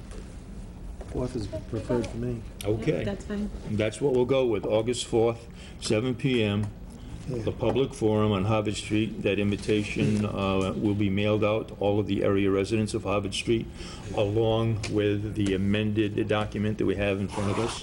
Okay. And we should have a very healthy discussion that evening, Will you be mailing them specifically or emailing them out? mailing them specifically. Can I add Yale and Tufts to that as well? Oh, yeah. Thank you. Yeah. I know we Everybody's covered, adding it. but Yeah, I'm that's just the making sure, mailing I'm list. just double checking. All of Just the, making sure. all the connected roadways are included in the mailing Okay. list. Mr. Thibodeau, during that public forum, will we be around the horseshoe or will we be part of the public in the audience? I would like to have maybe a table set up or just some chairs set up. I would like to have, we'll set up some parameters, obviously, but I would like to have an open discussion with them, because my intention is to get someone from Mr. Mission's office, from Serped, maybe himself. I would like to get Mr. Casey here. I'd like to have my colleagues here, obviously. Maybe someone representing the planning board, as they had a dog in this fight. I want to have as many, Superintendent of Public Works, I want to have as many, and maybe perhaps even the mayor, but I don't know what his schedule is. But I want to have as many people here as possible to be able to answer questions that residents have, and any loose ends that need to be tied up before I would make a motion before my committee, and then to the full council, to then relinquish our, what's the word I'm looking for? To relinquish the motion of accepting this document to the administration so that they have a bite at the apple.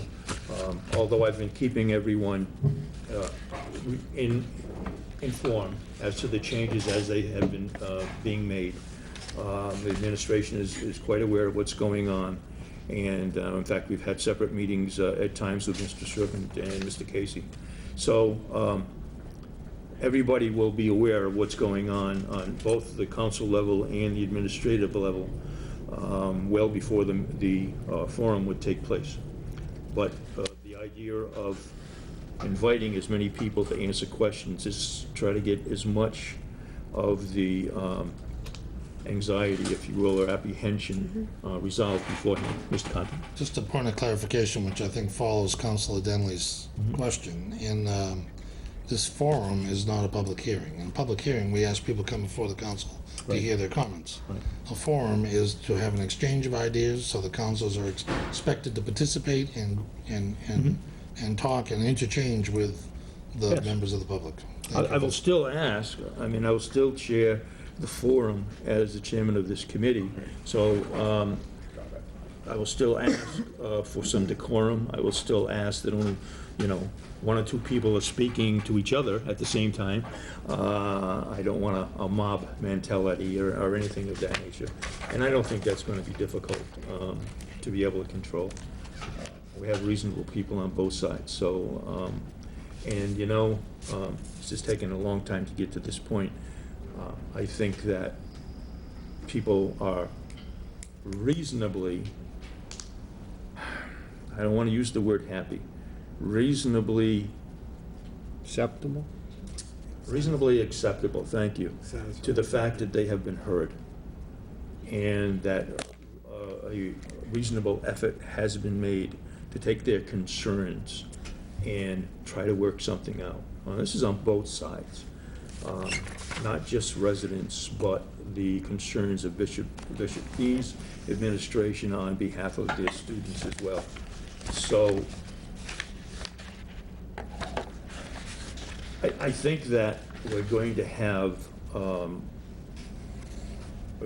meaningful discussion about the document. I want to keep focused on the document and where the document goes from that point, and how things will be worked out at the administrative level with the review. I mean, it's already started the review process with the city solicitor.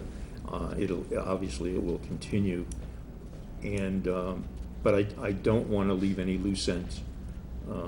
If I don't get anything else completed this year before the end of my term, I most definitely want to get this started and get it resolved, and then hope that everyone has patience with everyone else. And I think that if we can accomplish that, then the other things will happen. You're going to have disagreements about things, you're going to have complaints about things, you're going to get praise about certain things. And that's going to be on both sides, and it needs to be on both sides. So in order for any kind of a compromise to work, you have to have both sides agreeing that they want to compromise. Well, I think that once we get past our public forum, we have done our job. At that point, then the administration picks up the weight of our responsibility, as does Bishop Fee. But I think that's about all we can do on our level. Yes, President. Thank you, Mr. Chairman. I see Mr. Michon, if he's willing to attend, as perhaps being a very valuable member of that. I know before we confirm the date of the meeting, should we check with him to see about his availability? You think? Well, the thing is that when he and I discussed this a month or so ago, he told me if in fact he had enough lead time, then he could make it himself. If not, he would have one of his one of the other traffic engineers from his office thank you. cover the meeting, who are just as knowledgeable as he is about the issue. Good, thank you. So, without any further ado, I would again ask for a motion to adjourn. Second. All those in favor? Aye. Opposed? We are adjourned at 8:43. Thank you all for your patience. I have Mark's in mind. Do you want to reconvene? No, what I'd like you to do, and I stepped out to talk to Dave, so you only have 3 motions. And I have Mark. I can get You rid have 2 and 1 of Mark's, 3 total. So I would suggest that since you're the last one, that you do the 3 of them, Okay. and then we'll take whatever time's needed to sign. None of those are any length No, discussion. no, they aren't.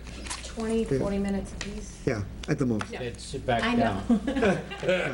No, I wouldn't do that. No, I had already talked to Dave about how we're going to handle it. Okay. That we can I was just being courteous to the chairman. Right. And Frank and Peter, I'm you'll gonna be be, my committee for Right, I'm going to be public safety and emergency management. Right, I'll be your second on that. In Mark's absence, I call public safety and emergency management to order at 8:44. And I have Councilors Blair and Cook as my committee for this evening. I have one motion from the docket of August 18th, 2015.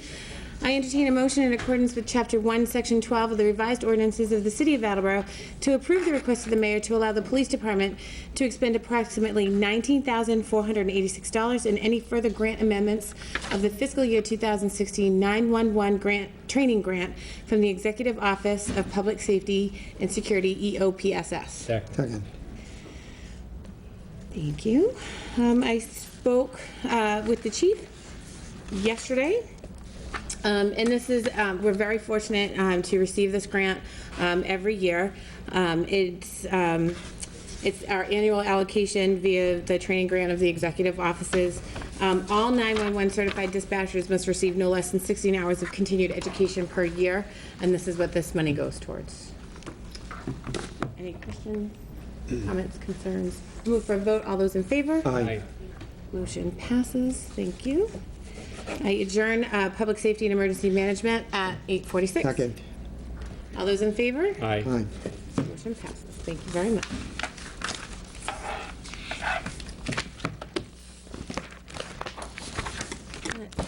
So now I call City and Property Claims to order at 8:46. Thank you, Councilors Blair and Waite, for being here with me this evening. I have 2 motions this evening, very simple. From the docket of August 18, 2015, I entertain a motion in accordance with Chapter 1, Section 12 of the revised ordinances of the City of Attleboro to approve the request of the mayor to allow the library to expend approximately $10,000 in any further grant amendments relative to a grant from the National Endowment for the Arts to the City of Attleboro for the community-wide Big Read program. Second. Thank you very much. Well, as we all very much enjoyed, the library came before us this evening, delivered us our book. May I see your book? I'm not going to talk, I'm not going to read a chapter out of it. Heaven's sakes, hold it up for the camera. So they were very kind and generous and offered us all a copy of the book. They'll be able to put on all sorts of different activities from the middle of August till the end of October for the Big Read. Any questions or anything from anyone? Okay, I move for a vote. All those in favor? Aye. Aye. Motion passes. And my second for this evening, I entertain a motion to approve the request of the mayor to declare the following Council on Aging items as surplus and available for disposition. 4 red cloth guest chairs, good condition, good to fair. 1 vinyl love seat, condition good. 1 rose-colored rocker, condition good. 2 desk chairs, 1 red, 1 black, and condition fair. 6 blue cloth guest chairs, good to fair, and 1 circular dining table, which is broken. Second. Thank you. I did not have an opportunity actually to call Madeline, but I'm quite confident we'll be able to get these up on public surplus and earn a little extra cash for the city as soon as possible. Any questions? Comments? Anything? Excellent. Move for a vote. All those in favor? Aye. Aye. Motion passes. That concludes my business for city property and claims. I call for an adjournment at 8:48. Second. All those in favor? Aye. Aye. Thank you very much. All right, that concludes all committees? Like that? Okay. Just like that. You like that? I loved it. That's why I said it too. Okay, well, that's all the committees, so we'll get any signatures necessary, and then I'd like to start the regular meeting in about 5 minutes. Sure. Or resume the regular meeting in about 5 minutes, if that gives everybody enough time. Yep. What I'll do, by the way, is when I get to you, you can do your committee rather than doing it when.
call the municipal council meeting back to order at 8:59. The next thing on our agenda for this evening is I'd like to welcome the chairman of the school committee. As you know, we had started this, Mr. Murphy and myself had started this shared visit between the two legislative bodies of the city back at the beginning of this term. And so I do want to welcome Mr. Murphy here. Also, I want to mention that Bill Larson, member of the school committee, is also in the audience. And you, on Tuesday night, received this little pamphlet, which Mr. Murphy had provided. I trust everybody had a chance to read it. And Mr. Murphy will be making a presentation. I'll be making a presentation to the school committee sometime in August. And strongly encourage anybody that has any questions on any of this, now is your opportunity. And I'm sure that Mr. Murphy would prefer to spend time answering questions rather than just talking. So again, Mr. Murphy, welcome. Thank you, Mr. President. And hold on just a second, Ms. Connie, you have a question? Yes. You want us to just jump into this and ask Well, I questions? just want to see, do you want to make an opening statement, or you want to jump right in? A very brief opening statement, Okay, Mr. then we'll go to President, Mr. Conti. to express my gratitude to you and to the members of the Municipal Council for continuing this partnership that we've formed over the course of the past 2 years. The school committee and myself feel this is extremely important, that we keep the lines of communication and dialogue open between the Municipal Council and the school committee.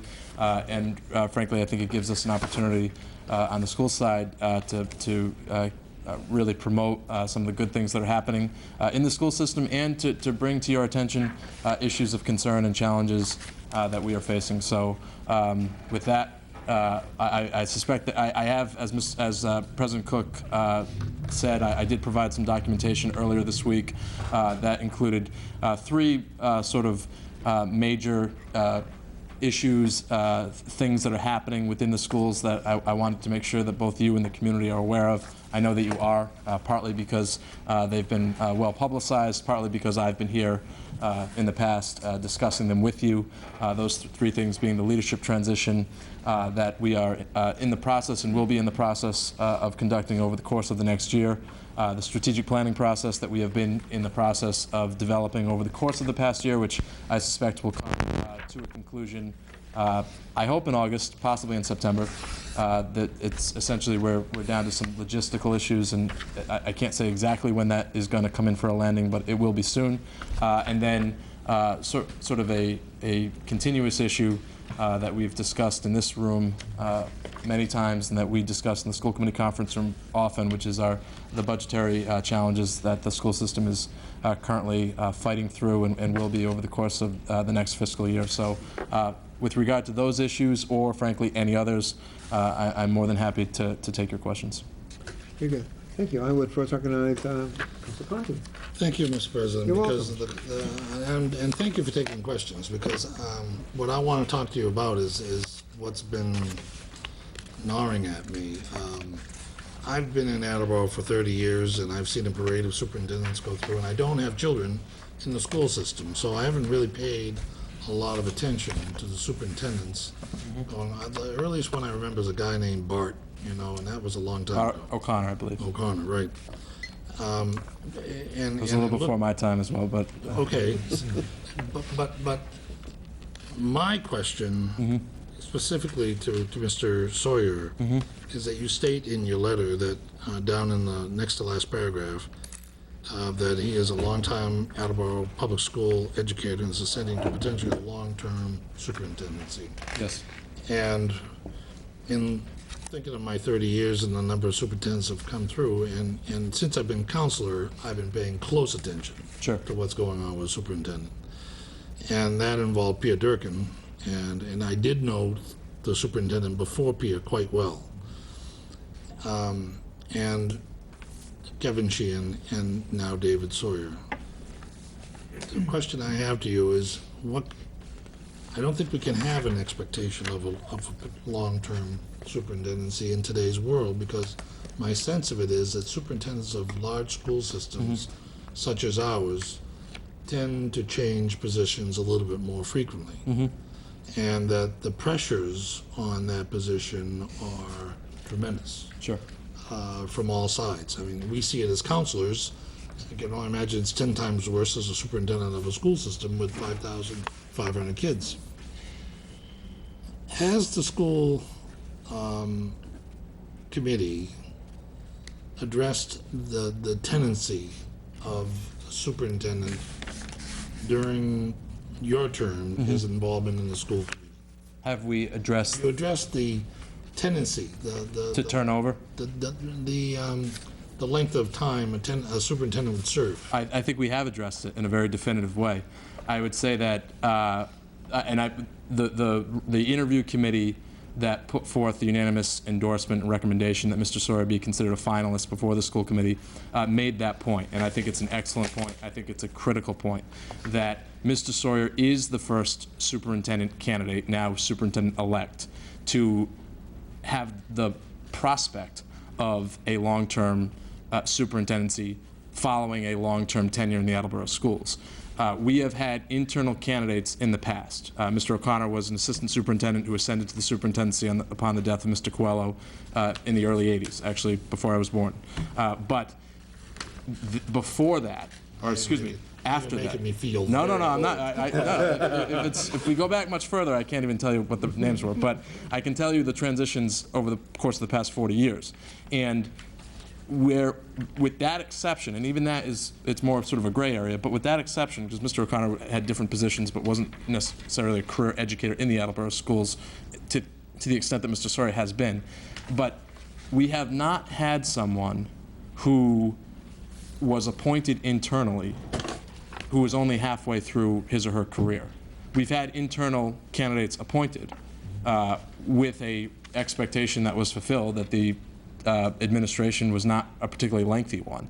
And I think with regard to is it a reasonable expectation that the superintendency be a lengthy one, I would say it's a necessary expectation that we are not going to move the schools forward in the way that the strategic plan envisions, that I think everyone in this room and certainly in this honorable body would like, and that our constituents certainly would like, without having long-term stable leadership.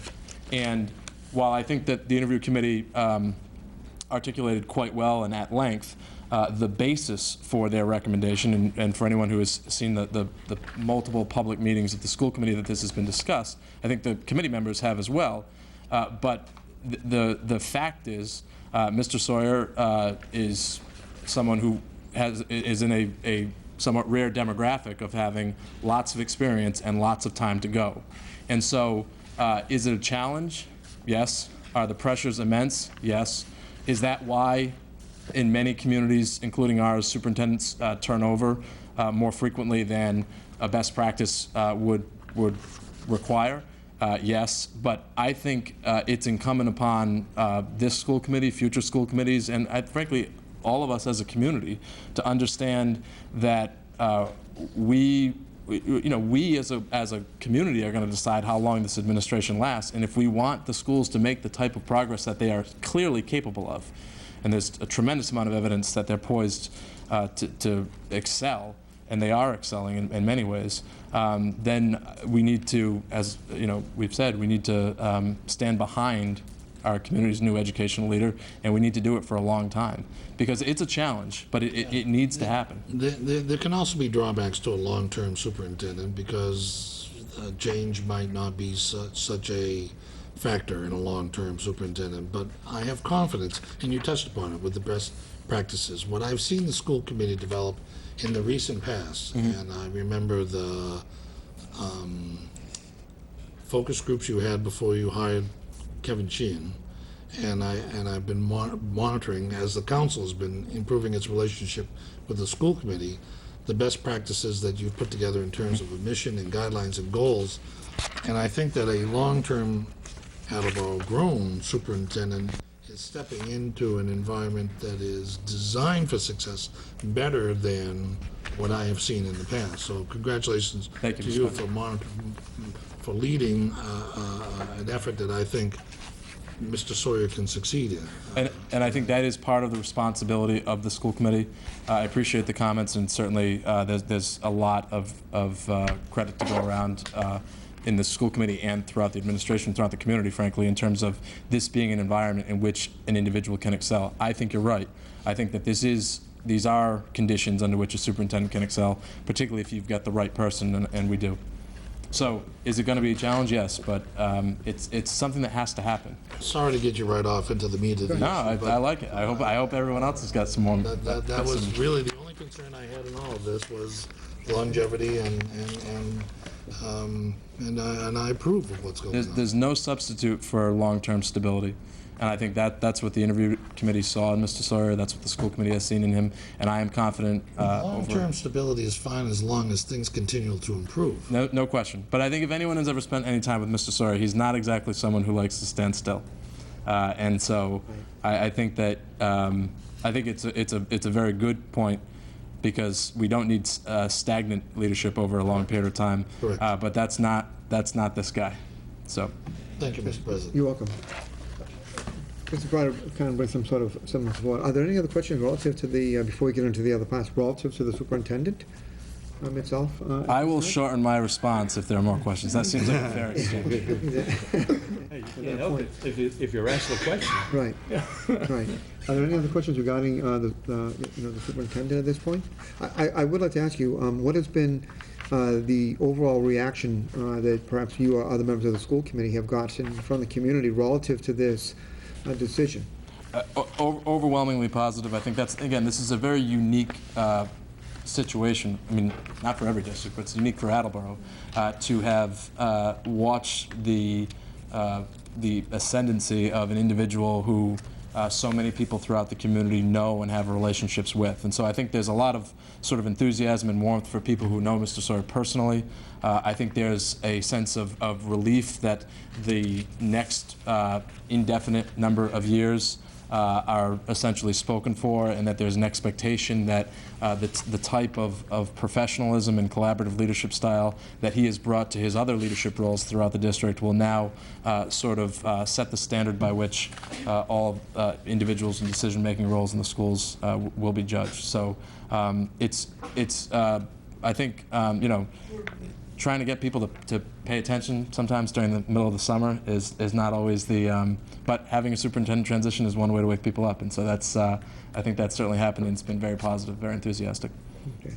What is the transition plan? I know that Mr. Sheen is here for one more school year, but in terms of how's he going to be working, and is he going to start working? I mean, I know he's been working with Mr. Sheen, but right. Is it going to be one of those things where you transfer responsibilities, or just how is that going to be handled? Well, that's a good question, President Cook, and I'm glad you raised it. I mean, it is certainly true that every school district has one superintendent at a time, with the exception of one that I know of that tried to have two, and it didn't work out particularly well, but that's a story for a different day. And we have one superintendent as well, and right now that's Mr. Sheen. And I've had many conversations over the past several months with Mr. Sheehan as we sort of had an idea as to what the timetable was going to be for this transition, including a fairly lengthy one after our meeting just on Tuesday night. And I would not say that there'll be a delegation of responsibility, because ultimately the school committee has to hold one individual responsible as the incumbent superintendent.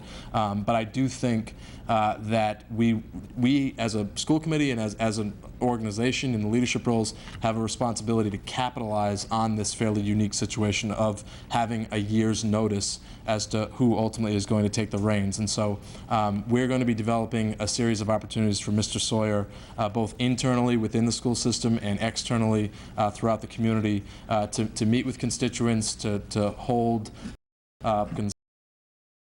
some sort of an open door policy, so that way, while he has tremendous relationships throughout the community now, to give folks who perhaps do not know him quite as well the opportunity to strengthen those relationships over the course of the next 11 months. And I would say also Mr. Sheehan's cooperation with regard to this transition has been excellent, and the entire school committee joins me in extending our gratitude to him.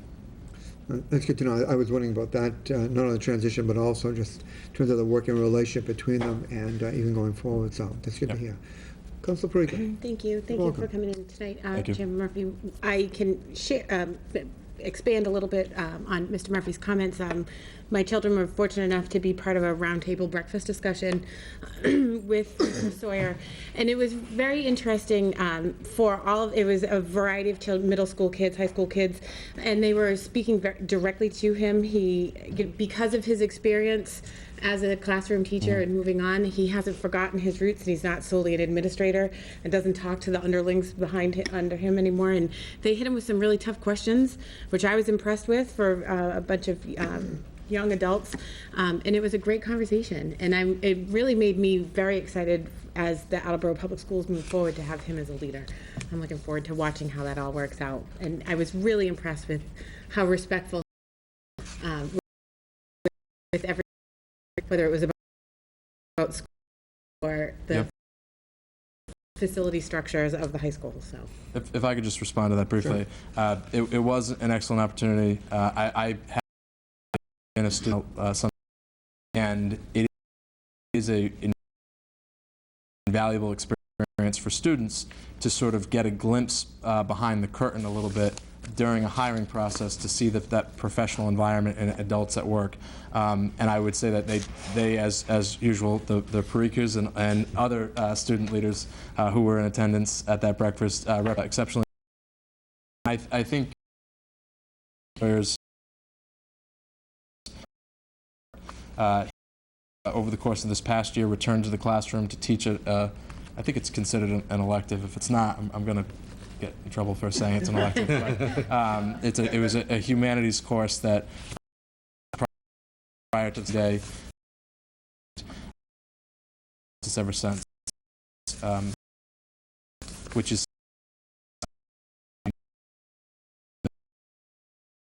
but you don't know conclusion that comprehensive strategy over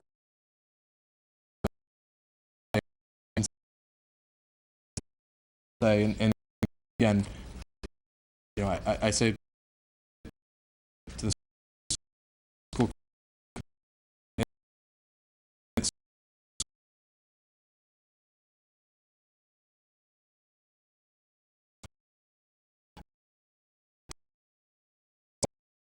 one's expectation that everyone is in the middle of the night, they can sort of really internalize it to that extent.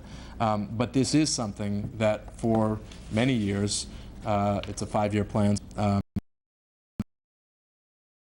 distinguished, I expect, community, and you know we'll sort of have to just get tugged along. I think that there are superintendents that lead in that way. I think sometimes, depending on the reluctance to achieve certain goals, that's the type of leadership that is appropriate for the time, but it's not the type of leadership that's appropriate indefinitely. And I think at this particular time in the history of the district, where we are doing extremely well in some ways and have severe challenges in others, it's that much more important to have a leader who understands that this has to be the community's goals for its school system and not just a set of goals that are being imposed upon us. And I think that's why the plan and the leadership transition will work well together. So I know you've heard a lot about strategic planning from us before, but I would be happy to answer any questions if there are any. Okay. Are there any questions relative to the strategic planning initiative at this point? Mine is financial. I think that's next. Financial's next. Okay, thank you. Councilor Parikh? As part of, I can only imagine that there have been 2 new policy changes as Sure. it relates to kindergarten and some other things. That are those all part? Would this be a good time to ask that question, or do you want me to hold on? I think it's always a good time to ask any question. I'm eager to take as many as we possibly can. But so, Councilor Parikh, I believe you're referring to the policies that were changed this week. Correct. Okay. So, are they connected to the strategic plan? I would say if we're doing our job correctly, everything we do, particularly with regard to substantive actions, should be related to the strategic plan. And to the extent that it's attenuated, I would say that the connection is that we are trying to, as a district, make decisions in a more thoughtful and methodical manner. We're trying to not just sort of be on autopilot.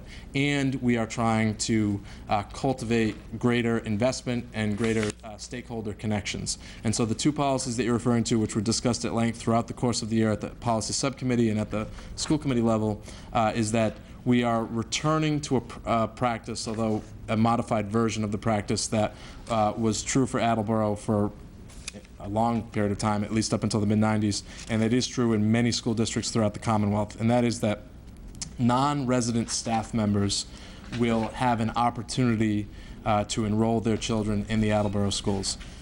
The idea behind the policy change is to strengthen that relationship between our people who are our stakeholders from an employment sense. We want them to be stakeholders in the sense that their children are coming to school in Attleboro. The policy, for those of you who, if you haven't read it, it's on the front page of attleboroschools.com right now. It's modified in the sense that at one time it was an entitlement to staff. So if you had a child who you were the guardian of, you were employed by the schools, your child can go to the Attleboro schools.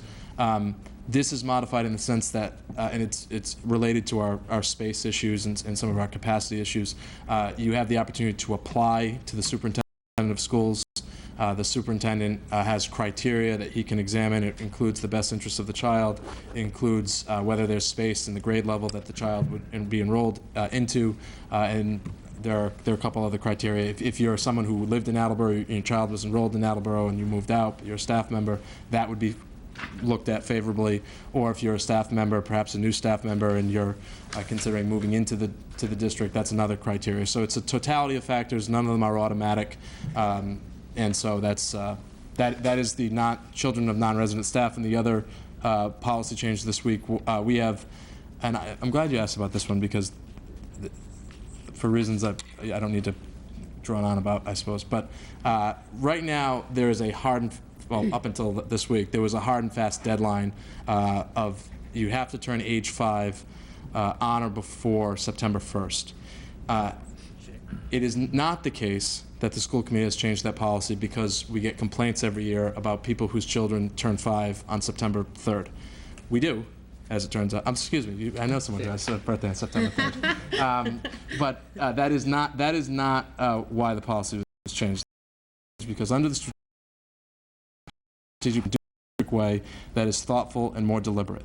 So you still, just like you're a child of a non-resident staff, are not entitled to come into the schools, but you may apply, and our administrators do a screening, as they do for all kindergarten students, and if the child demonstrates, and if there's space, and if into responsive or private school,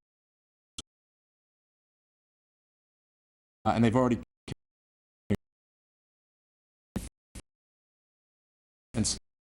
or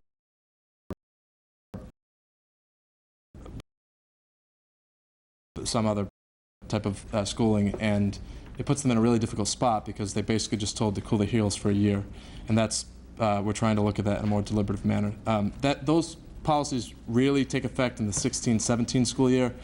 There are modified implementation versions that sort of pilots give us the opportunity to look at it, make sure that it's working the way we expect it to, and that's explained on the website. So thank you for the question. I didn't mean to. Well, thank you for answering. I just think that it coincides quite nicely with the strategic plan, so that we're trying to get people to be more invested earlier, faster. I think it's a reflective of a different approach that we're trying to take. Thank you. I am not making good on my shorter responses, but I will. I will try. I won't ask any more questions. That's all right. The questions on this.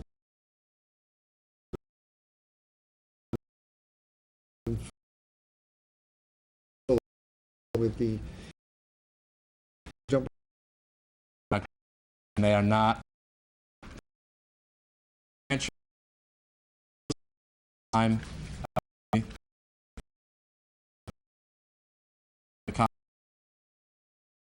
Commonwealth There are reasons, I would say they are complex reasons, and there are no singular reasons as to why the circumstances are as difficult as they are. But it is incumbent upon the school committee to report to the municipal council and to the community as a whole that our current financial situation. Glad you everything during the budgetary time, but I think it's important that items like this, as they develop during the school year, that we are kept informed of, so that when we get to that time of year, we'll be better informed about the issues as well as the challenges. Conti. Thank you. I think you put this sentence in this book just to see if I was reading it. I have no doubt that you're reading it. I have no doubt that about any of the members of the municipal It council. says on the bottom of the, next to the last page, the financial situation of Attleboro Public Schools is unsustainable and makes regression inevitable. So my question is, what's the school committee going to do about that? I would say that What are your plans? our plan, first and foremost, is to communicate that we are not crying wolf, that public schools have been concerned about their financial circumstances, I imagine, since time immemorial. Where my concern is that the term regression is inevitable. Under the current circumstances. That's right. That's right. We're not fated to that. Our destiny has not been written for us with regard to regression or progress. It will be up to this community as a whole to determine whether or not we are going to stave that off, and I hope that we do. So, if we're on this track, is the school committee, or can the school committee, after doing such a marvelous job in strategic planning, come up with a financial plan? Not alone, no. And I think that is at the heart of the concerns, that there is no one individual, one entity, one branch of government, one level of government who can address this concern in the comprehensive manner in which it needs to be addressed. It is attributable in part to structural deficiencies that are imposed upon us by the state. It is attributable in part, in my opinion, as to how we as a community have prioritized education over time.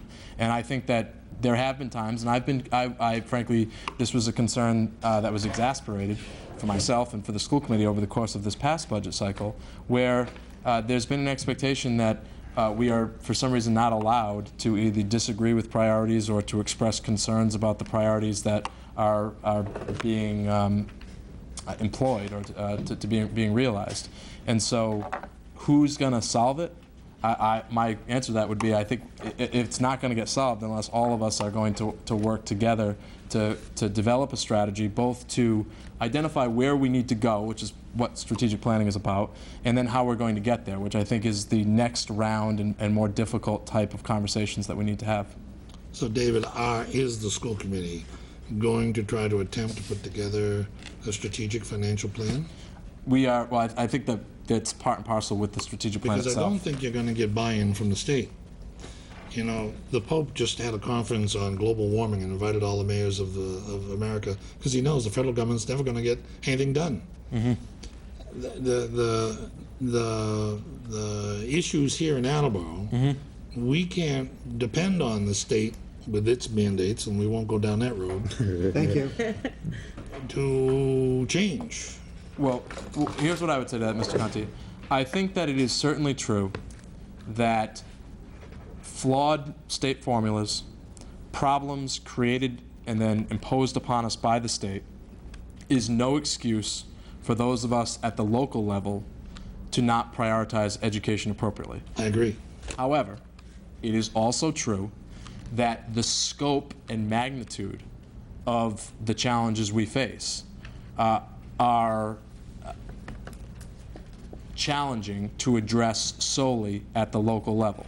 And so the position of the school committee has been, frankly, since long before this budget process began, not that we think we can address our problems in their entirety at the local level, but that we have a responsibility at the local level to mitigate our problems, which is why the school committee made the initial request that we did, which was reduced from the proposal that was made to us by the administration, as it should be, because that's part of our responsibility.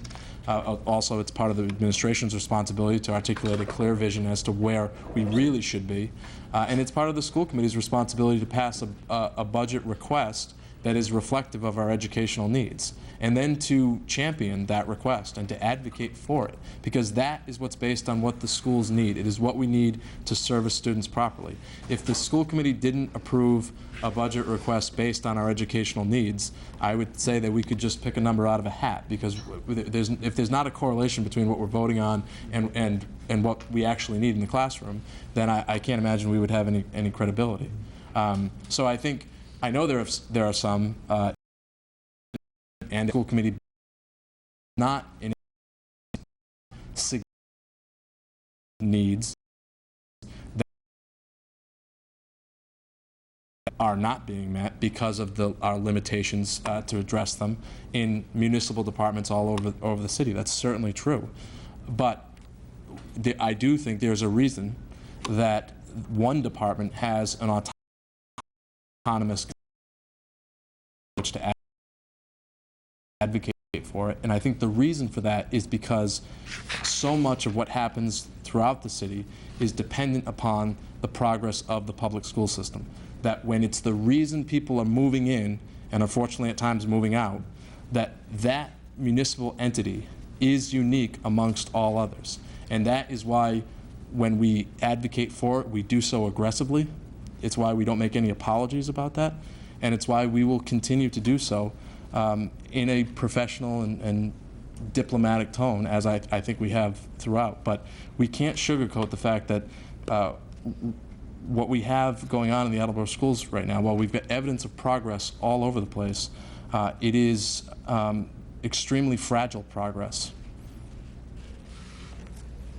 Thank you, Mr. President. You're welcome. Are there any other questions from Mr. Murphy?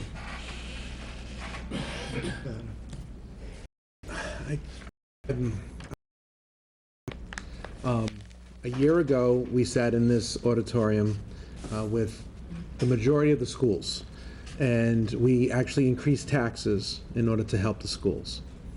And we took very large steps to be able to keep a large number of staff employed and programs operating. And I really think that was part of the blue pride that we see within the community. And this year, for the second year, this body and this administration funded the schools with over $1 million in excess of the net school spending number that the state says we must fund to.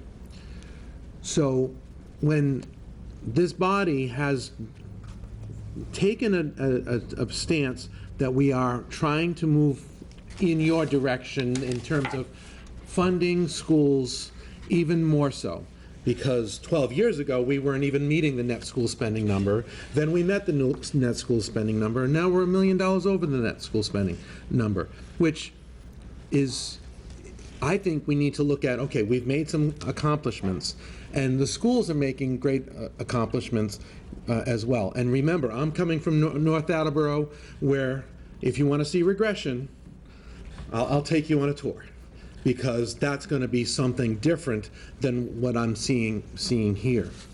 And I was really taken aback this year because this body has not cut the school budget ever in the last 12 years. We have not cut a penny.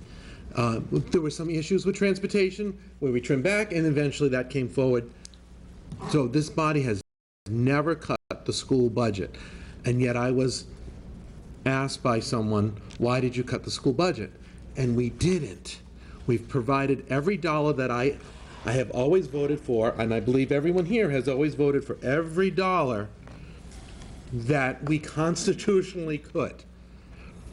So I'm gonna, as again, by way of being positive, I wanna suggest that we look for ways that we can continue to fund the schools over this net school spending number, and find alternate funding sources. I have to look at the Finberg School, the old high school, as these are assets that you have that maybe you need to look at as assets for financial reasons, not for space needs. And I want, because I've asked the school committee prior to you being on the school committee for building reviews to say, okay, what can we do? Where is there some money that we can then turn over to the schools and make it work?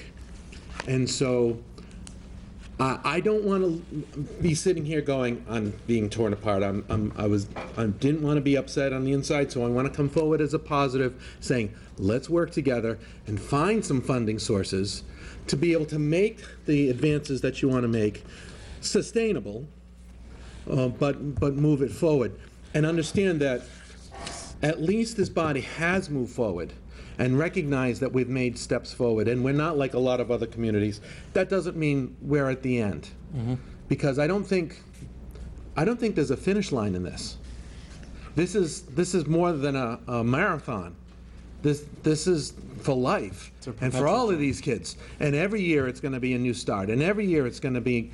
So how are we going to continue to make this sustainable? May I respond? So, Mr. Kirby, I appreciate the questions and the comments and the effort toward positivity, which I share. What I would say to that, though, is one, part of this dialogue that the two bodies have is being candid with one another. And I would be disingenuous if I were to say that parts of the messages that were exchanged here and some of the drafts that were exchanged as public documents were not concerning. They were. With regard to the funding supplement over the net school spending dollars, the school committee, myself, throngs of members of the Attleboro Schools community have expressed our gratitude for the recognition that was demonstrated by the mayor and by the municipal council of the circumstances as they had worsened to the degree that they did for FY15, which led to the revenue generating measures and the earmarks for the school and so on and so forth. However, while we are grateful, while we share, we are proud of the commitment that the municipal council made with regard to that, it's also true that the funding formula by the state is so flawed at this point that the number that's being assigned to Attleboro with regard to education spending is essentially arbitrary. Is it 100% arbitrary? No, of course not, because there are smart people at the state, believe it or not, and they, they do take into account various factors with regard to our socioeconomic demographics and our capacity and whatnot, our size, but not to the extent that they need to. And so the number, I think we could all agree, since there seems to be a consensus with regard to much of this problem rests with the state, that number is arbitrary. But once you accept that premise, that the state number is arbitrary, to earmark any number, even a number as generous as $1 million, which, as I know you all know, still brings us significantly below the average with regard to student expenditure, that is just arbitrary plus. It's arbitrary plus $1 million. And so it would be irresponsible of the school committee to say that, well, we are grateful and content with regard to what amount of investment is going into the schools in Attleboro on both the city and state side. We would not be doing our job. Is it a step in the right direction? It is. I would say that with regard to the municipal government's not cutting educational spending, I mean, if, as we were for some time, we're spending the minimum, I don't think the school committee is going to celebrate that not being reduced, because if you legally can't reduce it over a 3-year window, then I wouldn't expect this municipal council or any other municipal council to impose any type of reduction. And so, to that extent, again, I think the school committee has a job to do. It's one, and then I suspect this could be brought up momentarily, so I'll acknowledge it now. Part of our responsibility is making sure that every dollar that is spent, regardless of how far below the total amount is, that every dollar that is spent wisely, is spent in the interest of advancing the educational objectives of the district and making sure that it's spent on students and their well-being.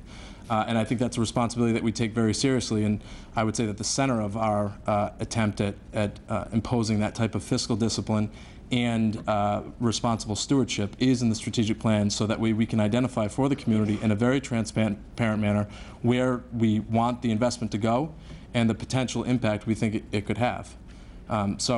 And then with regard to the last point, I would just say that, but with regard to the infrastructure, one of the 4 pillars of the strategic plan is infrastructure, and a clear objective that's articulated, I believe it's in your summary, if it's not, certainly in the expanded version, is identifying how can we best utilize these buildings. The school committee has not taken a position on this, but I would say that not controlling those assets and not having the flexibility in educational programs that can only be developed if you have those assets, I think would be very treacherous territory to go down, partly because by developing those programs, by expanding enrollment, that's part of the way we bring in additional state dollars. And so if there's a suggestion that we're sitting on a plot of land that perhaps we could cash in on, I would disagree with that, but I do think we have responsibility over time to figure out how can we best utilize those properties. And I think that's part of what we're doing. Okay, thank you. Any other questions? Councilor Denley. Sure. It's just about the finances. So I think we're all disappointed that we can't give the schools more money. I think that's something that we can all agree on and that we all want to do. But I'm looking, we just passed the budget, and as including the schools, their budget increased by 0.57%. And if you take out city side and just look at schools, and we both have contractual obligations to increase pay, while as a city we increased by 0.57%, the schools increased by 2.1%. So I guess if we're looking for more funding, what are you looking for? Are you looking for a bigger piece of the pie? Or are you looking to expand the size of the pie? And then if so, how would you kind of propose that we do that? Well, Councilor Denley, what I would say to that is a couple of things. One, with regard to the scope of the increase, I think if you look and you see when you actually break down the costs of the schools, particularly with regard to some of those that are itemized in the memo that I provided, you'll see that they are accelerating at a very disproportionate rate. And so even if you were to say that the total amount increased more than the city side, I would say that it's irrelevant given how rapid the acceleration is with regard to our costs. With regard to solutions, I don't, by any means, I have not come tonight with a magic formula that I can advocate for and say this problem. The problem is so structural that I think it's going to take a significant amount of time and a lot of participation amongst various stakeholders, the schools, and making sure the dollars are spent wisely, because there, in $68 million, $69 million, there's always internal things that can and need to be done, and those, we have people that work on that on a daily basis, and as times get tougher, they have to do it even more so, and they know that. With regard to does the solution come from the state or come from the municipality? I would say that the structural problem, the solution, to the degree that there's going to be one, likely has to be concentrated at the state level. There's got to be a change in the formula. On August 17th, there's going to be a presentation at the school committee talking about some of the changes that Massachusetts has seen globally, or across the Commonwealth at least, and talk about how the variables of health insurance and special education costs in particular have thrown the educational funding formula so off kilter. And so until there's a dramatic change with regard to that, there are some structural elements that will be very difficult to address.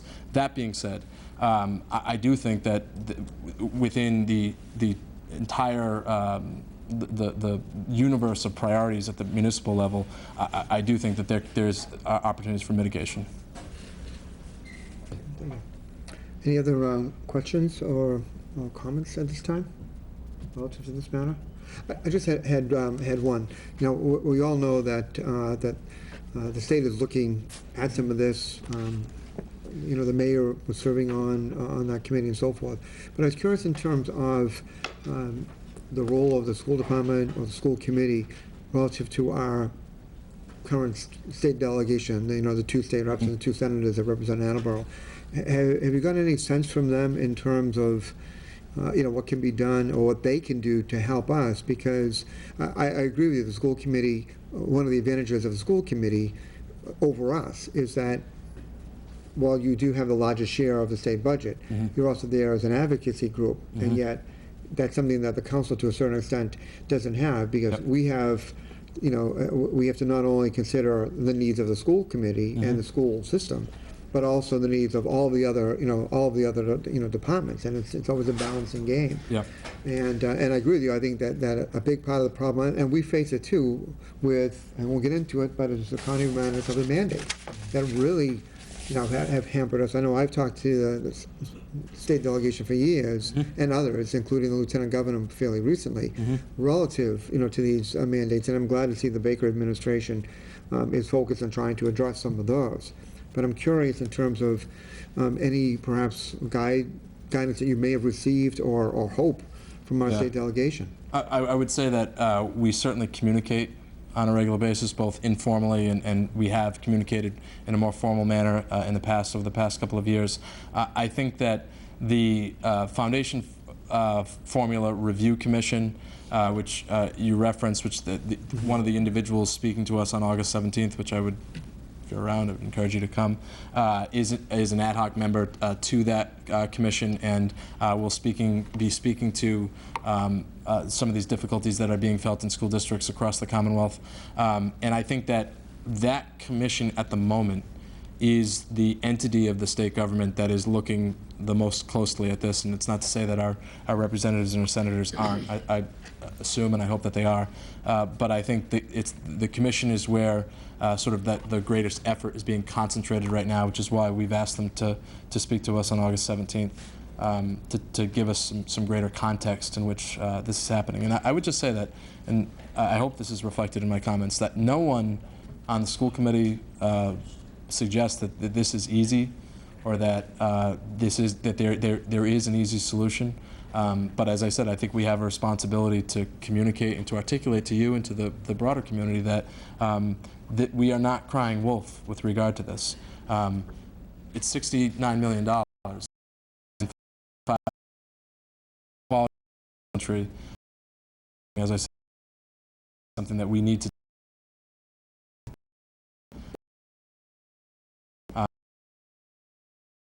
we alluded to our neighbors. What's happening there is extremely unfortunate. Part of our responsibility, all of our responsibility, I think, is to make sure it doesn't happen here. And I think there's a better chance that we avoid that if we have candid discussions and say, we understand that sacrifices have been made, we understand that action has been taken. If it was enough, we would report that. There is a mountain of evidence that it's not, and that's why we need to deliver the message that we can, even when they're not as pleasant as some of the other items that I can, on a more regular basis, come in and talk to you about. Any other questions? I do want to thank you for coming in. Thank you, Mr. President. Thank you. Continuing this dialogue. I am old enough to remember some sort of conflicts in the past between between the council and the school committees, which were played out in the chambers. And one of the driving reasons where I wanted to initiate this type of exchange between our two bodies was with a realization of, one, trying to, as a good historian, not repeating the past, but also when I look at the problems that we're facing and that you're facing, the only way we're going to solve these is by working together with the administration and with the other delegations that represent us to try to, to get the powers that be, primarily in Beacon Hill, to realize their responsibility also. And we can, but we need to work together to do all we can here, in that respect. But again, I do appreciate you coming in. I look forward to appearing before your body next month. And I look forward to having you back here after school resumes, so we can see how things are starting. Sounds good. Then thank you. Thank you for your time. Appreciate it. Thank you. This time, we only have two other things left this evening. I would entertain a motion to go to committee of the whole, only because we have to. Second. And it is part of our normal agenda. Thank you. The motion is in order. All those in favor? Aye. Opposed? Motion passed. We're on the committee of the whole for anyone who would like to bring anything to the attention of the council. Seeing none, I would entertain a motion to arise. Second. Thank you. The motion is in order. All those in favor? Aye. Opposed? Motion passes. And at this time, what we will do is go on to the committee reports, and we'll begin with Councilor Denley, please. Thank you, President Cook. Reporting for the Committee on Ordinances, Elections, and Legislative Matters, I have two motions before us tonight. The supplemental docket of July 21st, 2015, I move to adopt the following ordinance relative to the system of auditing and accounting. I move to waive the reading as I read it 2 days ago. That's fine. Second. Thank you. The motion is in order. Are there any comments, please? Yes, this does two main functions. First, it brings us in compliance with Mass General Law, which says that the school department can spend, it went from $5,000 to $10,000 without needing the mayor or the city auditor's signature. That's a moot point, however, because they put in purchase orders for anything from a penny on up.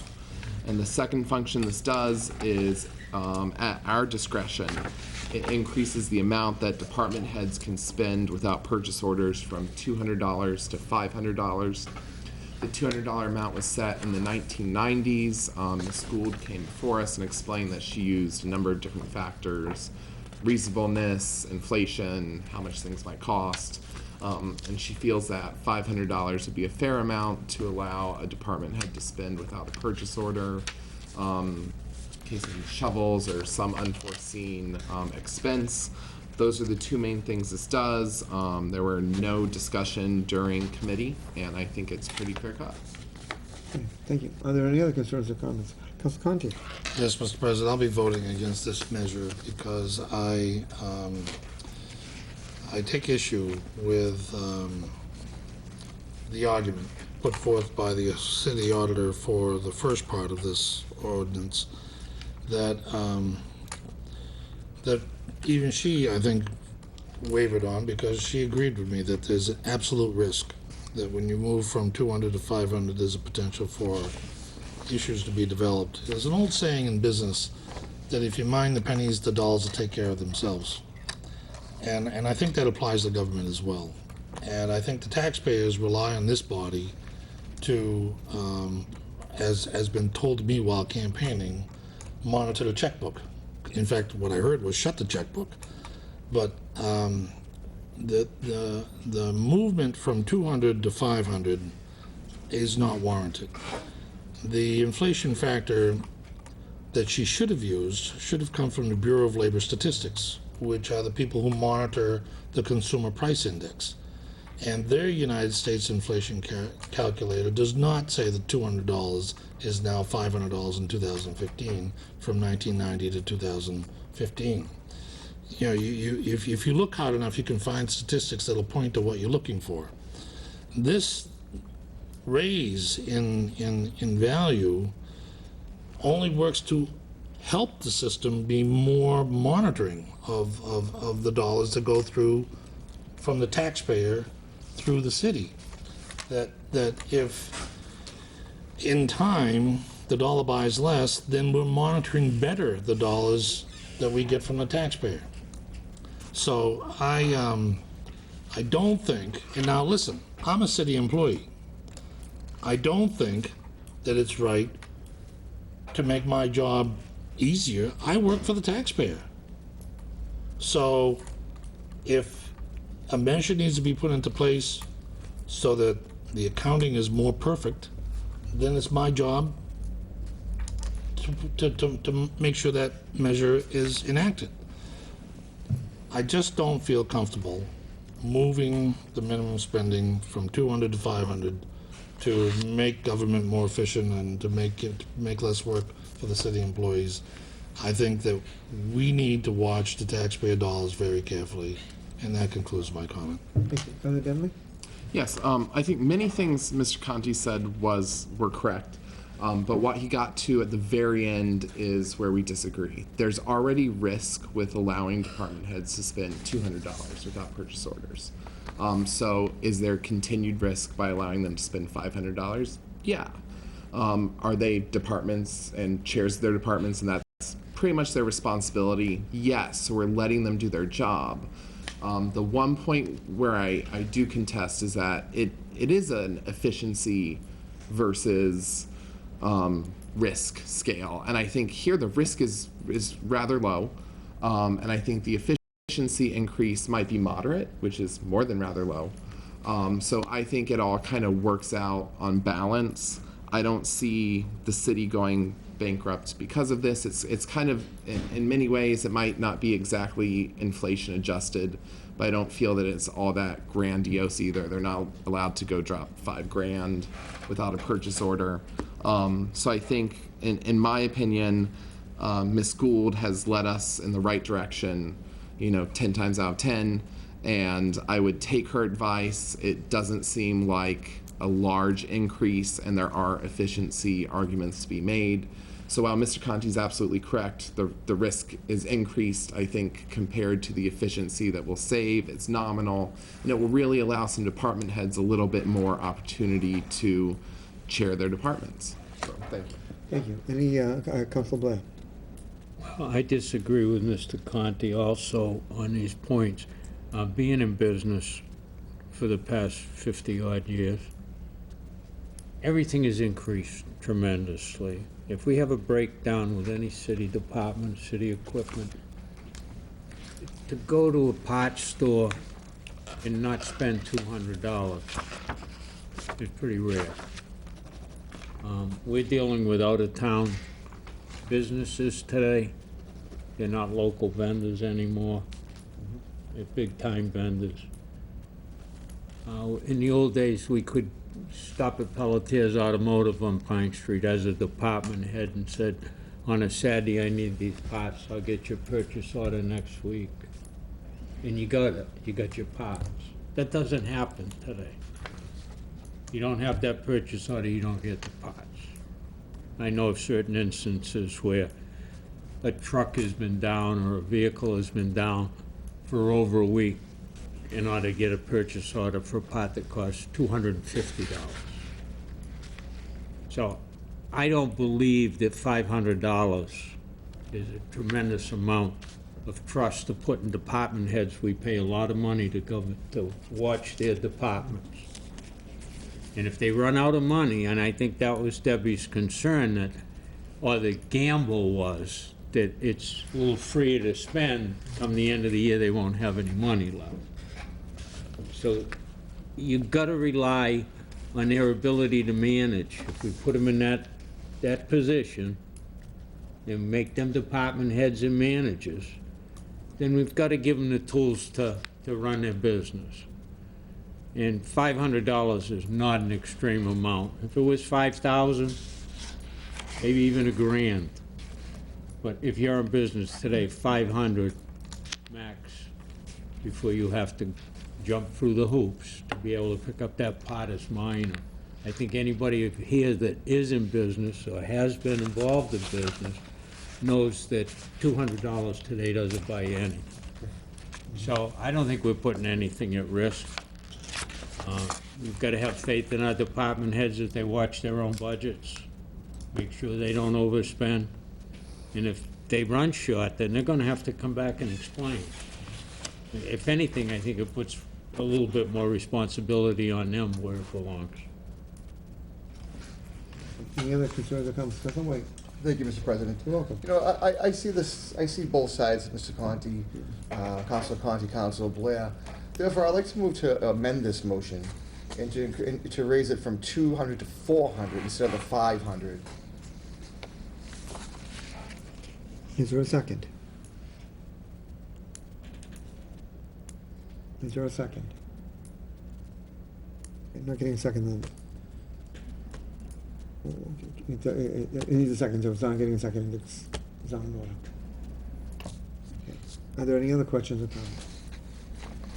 Hearing none, we'll proceed with the vote. This is a roll call vote. This is a simple majority, and the vote will begin with Councilor Higney. Ms. Higney? Yes. Mrs. Parika? Yes. Mr. Thibodeau? Yes. Mr. Blair? Yes. Mr. Kirby? Yes. Mr. Waite? Yes. Mr. Conti? No. Mr. Denley? Yes. President Yes, Cook? that was a yes, sorry. Yes, I heard it. 8 yeas, 1 nay. I didn't vote. Oh, I'm sorry. It's getting late. Should I be voted for? President Cook? Yes. 8 yeas, Harry 1 gets 2 nay. votes, I get no votes. Still trying to make up from that from the past. So so that was, 8 yeas, 1 1 nay. nay, so the motion does pass. Thank you, President Cook. My second motion is from the docket of July 21st, 2015. I move to adopt the following ordinance relative to the system of auditing and accounting. And again, I read this 2 days ago, so I move to waive the reading. That was great. Is there a second? Thank you. The motion's in order. Are there any comments, please? Yes, this also has 2 functions.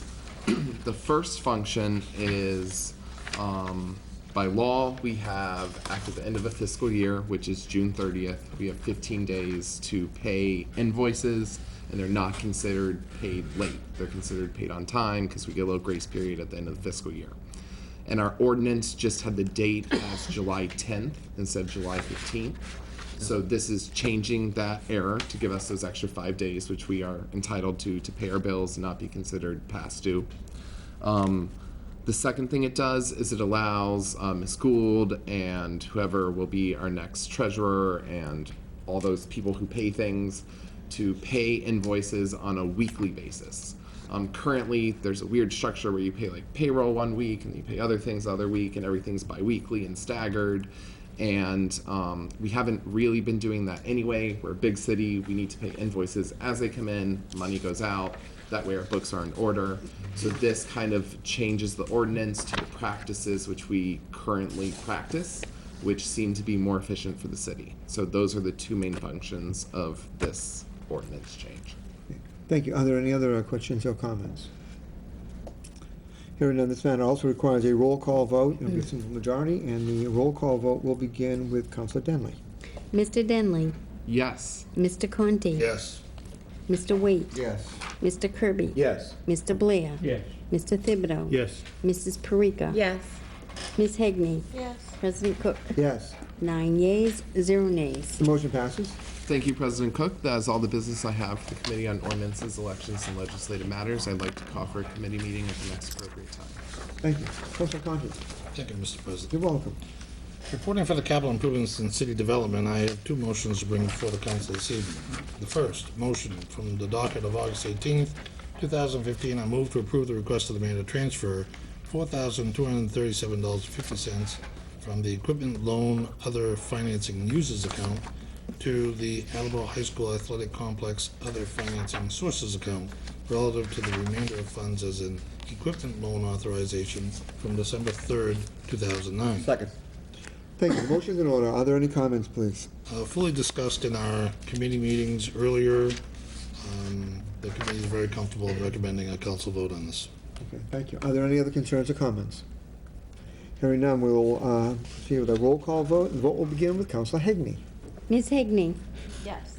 Mrs. Parika. Yes. Mr. Thibodeau. Yes. Mr. Blair. Yes. Mr. Kirby. Yes. Mr. Waite. Yes. Mr. Conti. Yes. Mr. Denley. Yes. President Cook. Yes. 9 yeas, 0 nays. Motion passes.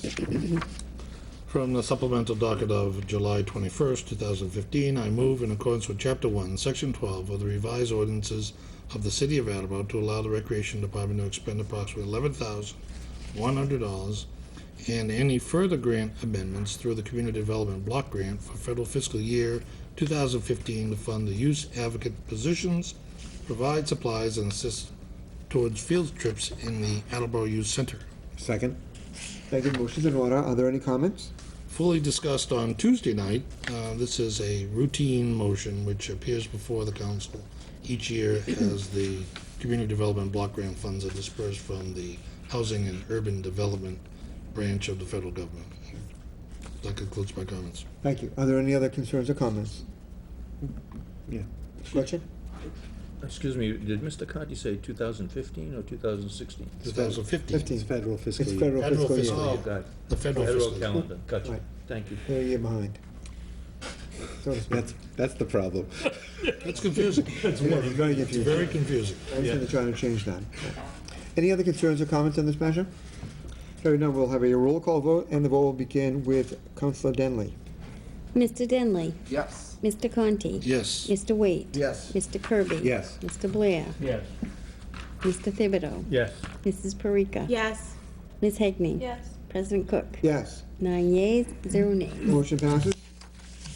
That concludes the business of capital improvements the City Development Committee has to bring before the council this evening. We look forward to a meeting in August. Thank you. Councilor Wade.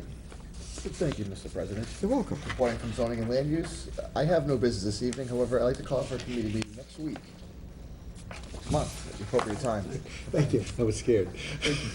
Councilor Kirby. Thank you, President Cook. The first motion has to do with the revaluation, so I'm going to recognize Mr. Conti. Yes, I wish to abstain from this vote, Mr. President, as I had former employment with the firm now known as Northeast Valuation Group, the recipient of this vote, and I also sit as the city assessor for the city of Taunton, so I wish to be excused. Okay, thank you. Let the record show that Mr. Conti is abstaining from the vote and the discussion and has left the council chambers. Thank you. Thank you, Mr. Cook. Mr. Kirby, back to Thank you. you. From the docket of August 18th, 2015, I move to approve the request of the mayor to appropriate $24,600 from the citywide reserve fund for transfer account to assessor revaluation to provide assessment and maintenance work for fiscal year 2016. Second. Thank you. The motion is in order. Are there any comments, please? We discussed this in committee. This is the second year of the 3-year revaluation, and it's the same amount that we transferred last year. Next year is going to be the bigger transfer. Okay. Thank you. Are there any other concerns or comments? Hearing none, we'll have a roll call vote, beginning with Ms. Hagney. This requires a simple majority. Yes. Ms. Higney. Yes. Mrs. Parika. Yes. Mr. Thibodeau. Yes. Mr. Blair. Yes. Mr. Kirby. Yes. Mr. Waite. Yes. Mr. Denley. Yes. President Cook. Yes. 8 yeas, 1 abstention. Motion passes. Thank you. Mr. Conti. Hold on just a second. Yep, Mr. We'll Conti, have be Mr. Conti back. back.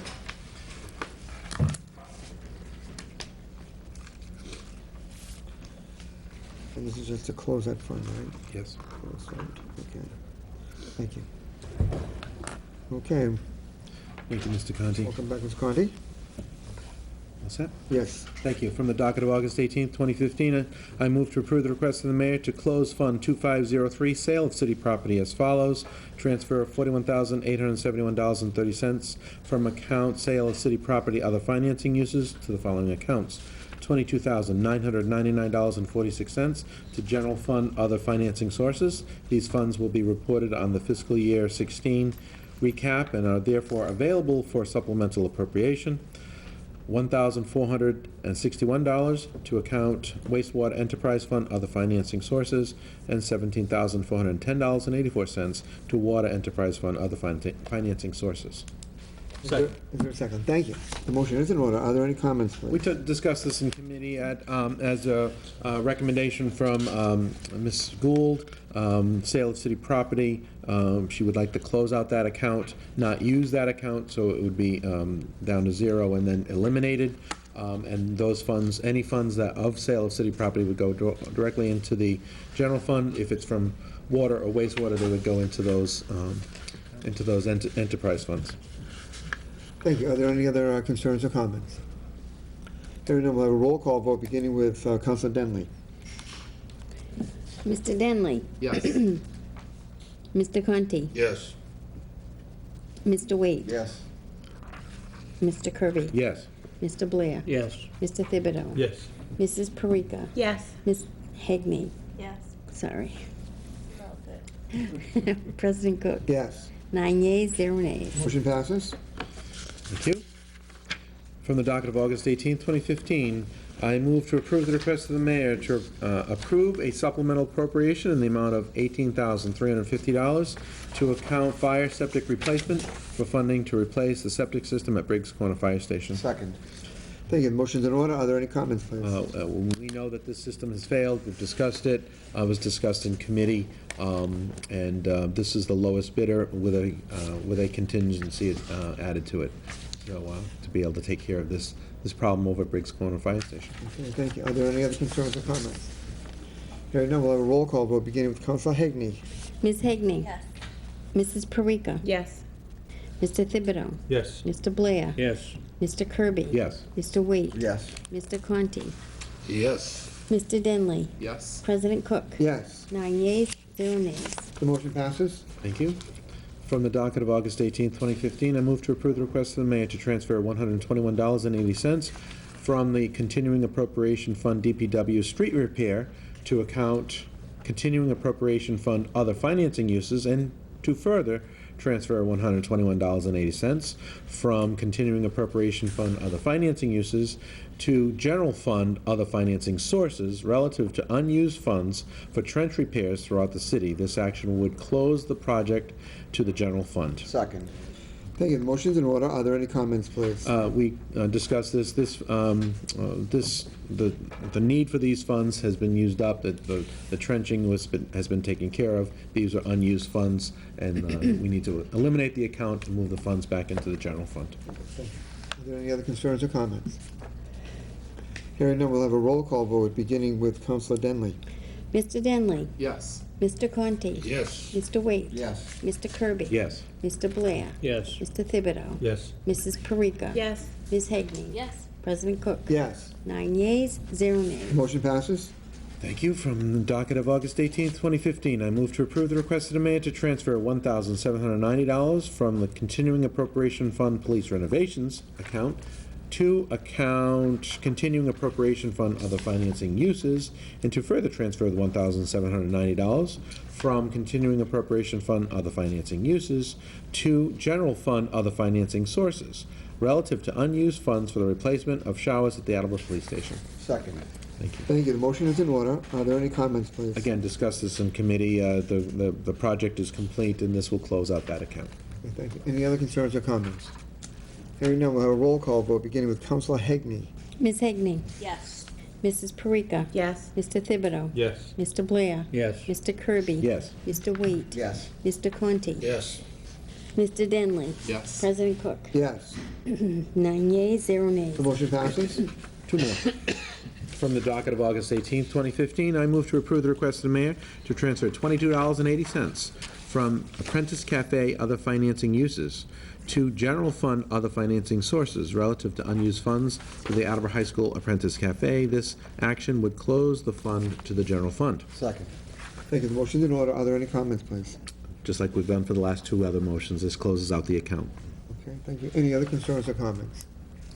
Hearing none, we'll have a roll call vote, beginning with Councilor Denley. Mr. Denley. Yes. Mr. Conti. Yes.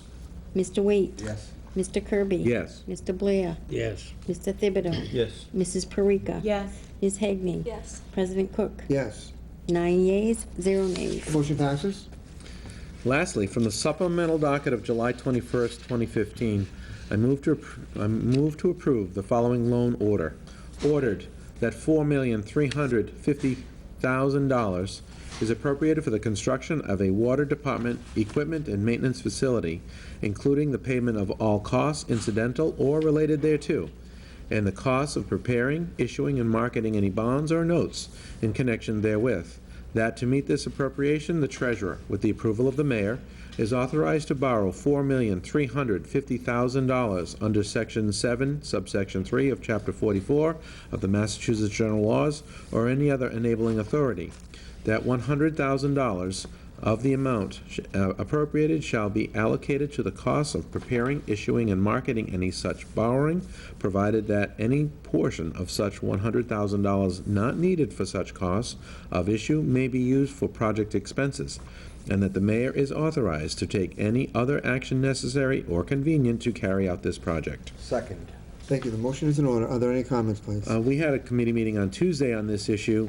We had a public hearing. The acting superintendent came before us, Barry Lacasse, Gary Arazian, all speaking for.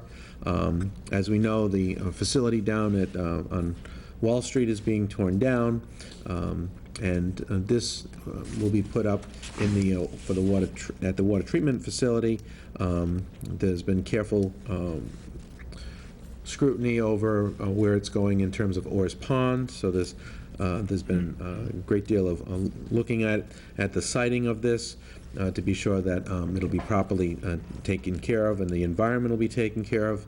The issue that I was most concerned with, and I asked Mr. Lacasse about, was that with this going on the books in 2017, that there's enough debt coming off the books at that point that it appears at this point that this project will not cause an increase in the water rate at this time. So that's one thing that I was most concerned about, that it would negatively affect the water rate. And at this time, Mr. Lacasse said it should not, at least through 2017. Thank you. Are there any other concerns or comments? Hearing none, we'll have a roll call vote beginning with Councilor Hagney, and just as a reminder, it's a loan order, it does require a 2/3 vote for passage. Ms. Higney. Yes. Mrs. Parika. Yes. Mr. Thibodeau. Yes. Mr. Blair. Yes. Mr. Kirby. Yes. Mr. Waite. Yes. Mr. Conti. Yes. Mr. Denley. Yes? President Cook. Yes. 9 yeas, 0 nays. Motion passes. Well, thank you. That concludes the business for budget and appropriations. I call for a committee meeting next month at the appropriate time. Councilor Blair.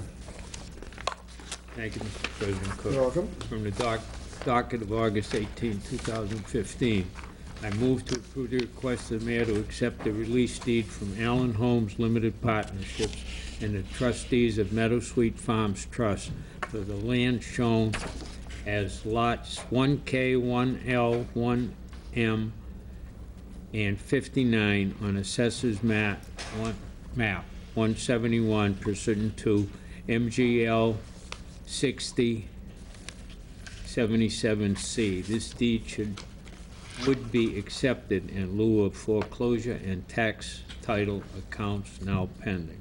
Second. Thank you. The motion is in order. Are there any comments, please? We discussed it earlier in the committee this evening. Are there any other concerns or comments? Hearing none, we'll have a roll call vote beginning with Councilor Denley. Mr. Denley. Yes. Mr. Conti. Yes. Mr. Waite. Yes. Mr. Kirby. Yes. Mr. Blair. Yes. Mr. Thibodeau. Yes. Mrs. Parika. Yes. Ms. Hegney. Yes. President Cook. Yes. 9 yeas, 0 nays. Motion passes. From the docket of August 18, 2015, I move to approve the request of the mayor to transfer $190 from account 6100-530101 Water Professional Services to account 6100-578020 Water previous year's bills relative to a new employee's physical examination. Second. Thank you. The motion is in order. Are there any comments, please? Pretty self-explanatory. Okay. Are there any other concerns or comments? Hearing none, we'll have a roll call vote beginning with Councilor Hagney, and as this involves a previous year bill, does require a 2/3 vote for passage. Ms. Hegney. Yes. Mrs. Parika. Yes. Mr. Thibodeau. Yes. Mr. Blair. Yes. Mr. Kirby. Yes. Mr. Waite. Yes. Mr. Conti. Yes. Mr. Denley. Yes? President Cook. Yes. 9 yeas, 0 nays. The motion passes. Thank you. I have no other business this evening for Public Works, but we request a committee meeting next month at the appropriate time. Thank you. Mr. Thibodeau. Thank you, Mr. President. Reporting for Transportation and Traffic from the docket of June 16, 2015. I move to adopt the following ordinance relative to prohibited parking. Be it ordained by the Municipal Council that Section 10-5.2 prohibited on certain streets of the revised ordinances of the City of Attleboro is hereby amended by adding the following street in alphabetical order. Berwick Road, easterly side from 100 feet from Mechanic Street for a distance of 600 feet. Second. Thank you. The motion's in order. Are there any comments, please? Discussed it in committee on Tuesday, as well as having the public hearing where no one spoke in opposition to it. Okay, thank you. Are there any other concerns or comments from anyone? Hearing none, this matter requires a roll call vote, and the vote will begin with Councilor Denley. Mr. Denley. Yes. Mr. Conti. Yes. Mr. Waite. Yes. Mr. Kirby. Yes. Mr. Blair. Yes. Mr. Thibodeau. Yes. Mrs. Parika. Yes. Ms. Hegney. Yes. President Cook. Yes. 9 yeas, 0 nays. Motion passes. Thank you. From the docket of February 17, 2015, I move to adopt the following ordinance relative to isolated stop signs. Be it ordained by the Municipal Council that Section 10-4.11 isolated stop signs of the revised ordinances of the City of Attleboro is hereby amended by inserting accepted or unaccepted after the word following and before the word streets of the first sentence. Second. Thank you. The motion's in order. Are there any comments, please? Again, we discussed this Tuesday night in committee, as well as had a public hearing where there was no opposition. Thank you. Are there any other concerns or comments? Hearing none, we'll have a roll call vote beginning with Councilor Hegney. Ms. Hegney. Yes. Mrs. Parika. Yes. Mr. Thibodeau. Yes. Mr. Blair. Yes. Mr. Kirby. Yes. Mr. Waite. Yes. Mr. Conti. Yes. Mr. Denley. Yes. President Cook. Yes. 9 yeas, 0 nays. Motion passes. Thank you, Mr. President. That's all the business I have this evening for transportation and traffic. We'll call for a committee meeting next month at the appropriate time. Thank you. Councilor Parika, and do you have a copy of your motions for me, the two of them? I most certainly do. Please.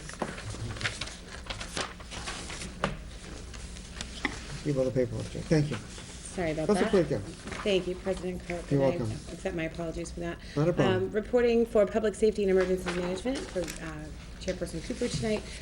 From the docket of August 18, 2015, I move in accordance with Chapter 1, Section 12 of the revised ordinances of the City of Attleboro to approve the request of the mayor to allow the police department to expend approximately $19,486 and any further grant amendments of the fiscal year 2016 911 training grant from the Executive Office of Public Safety and Security's EOPSS. Second.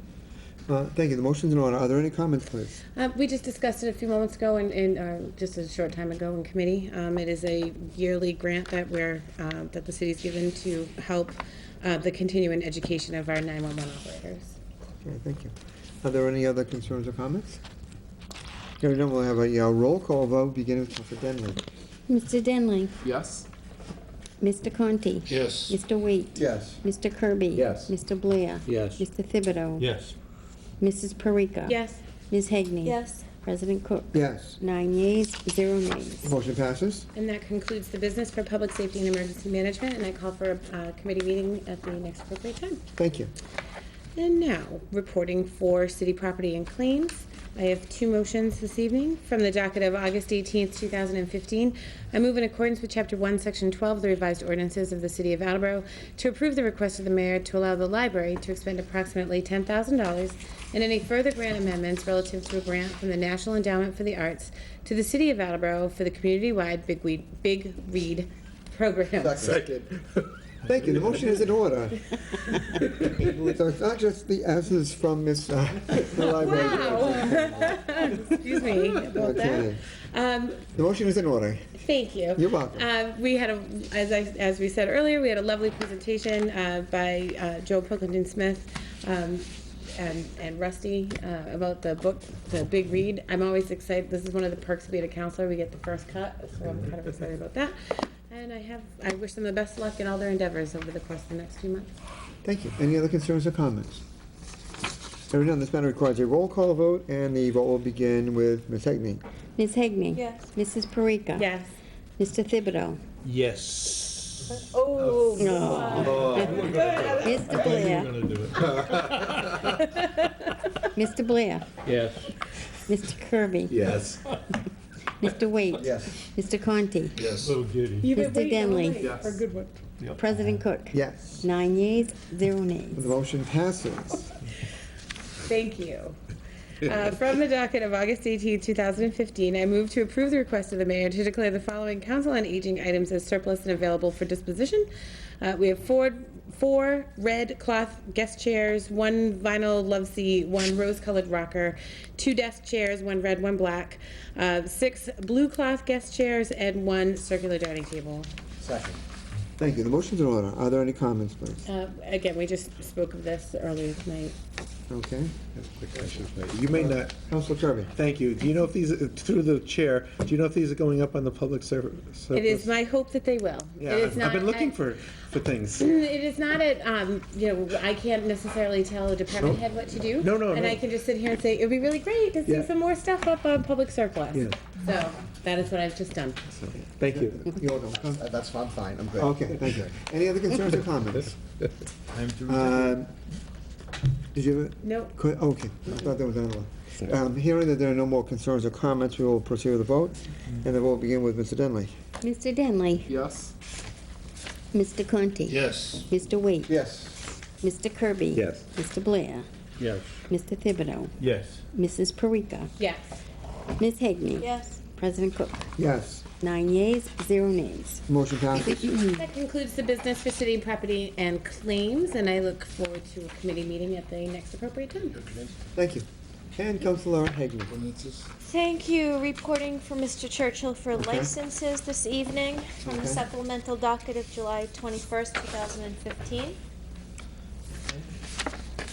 I move to approve the application for 2015 renewal to keep a stand in a public place from Carlos M. Silva, Sangria's, 59 Park Street, Attleboro, Mass. Second.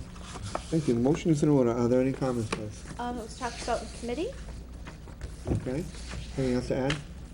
Does anybody else have any concerns or comments? Hearing none, this matter requires a voice vote, unless anybody wants a roll call vote. And then, so this matter will be a voice vote. All those in favor? Aye. Opposed? Motion passes. Thank you. From the docket of June 16, 2015, I move to approve the application from Liquid Environmental Solutions for a new above-ground storage license for 2 above-ground 10,000-gallon methanol tanks and 1 above-ground 5,000-gallon windshield wipe fluid tank at 527 Pleasant Street, Attleboro, Mass. Windshield wiper. I think Yeah. there's an R missing. Yeah. Second. Thank you. The motion is in order. Are there any comments, please?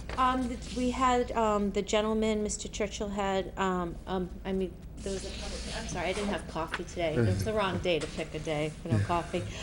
They did come, everyone had questions, and then, Walter had some good questions, and the fire chief had to sign off on it, and I believe everybody, had the answers that they did, and then even a gentleman that lived in the vicinity, he had some questions, his questions were answered, he withdrew his, no, oppose, for maybe not for or against.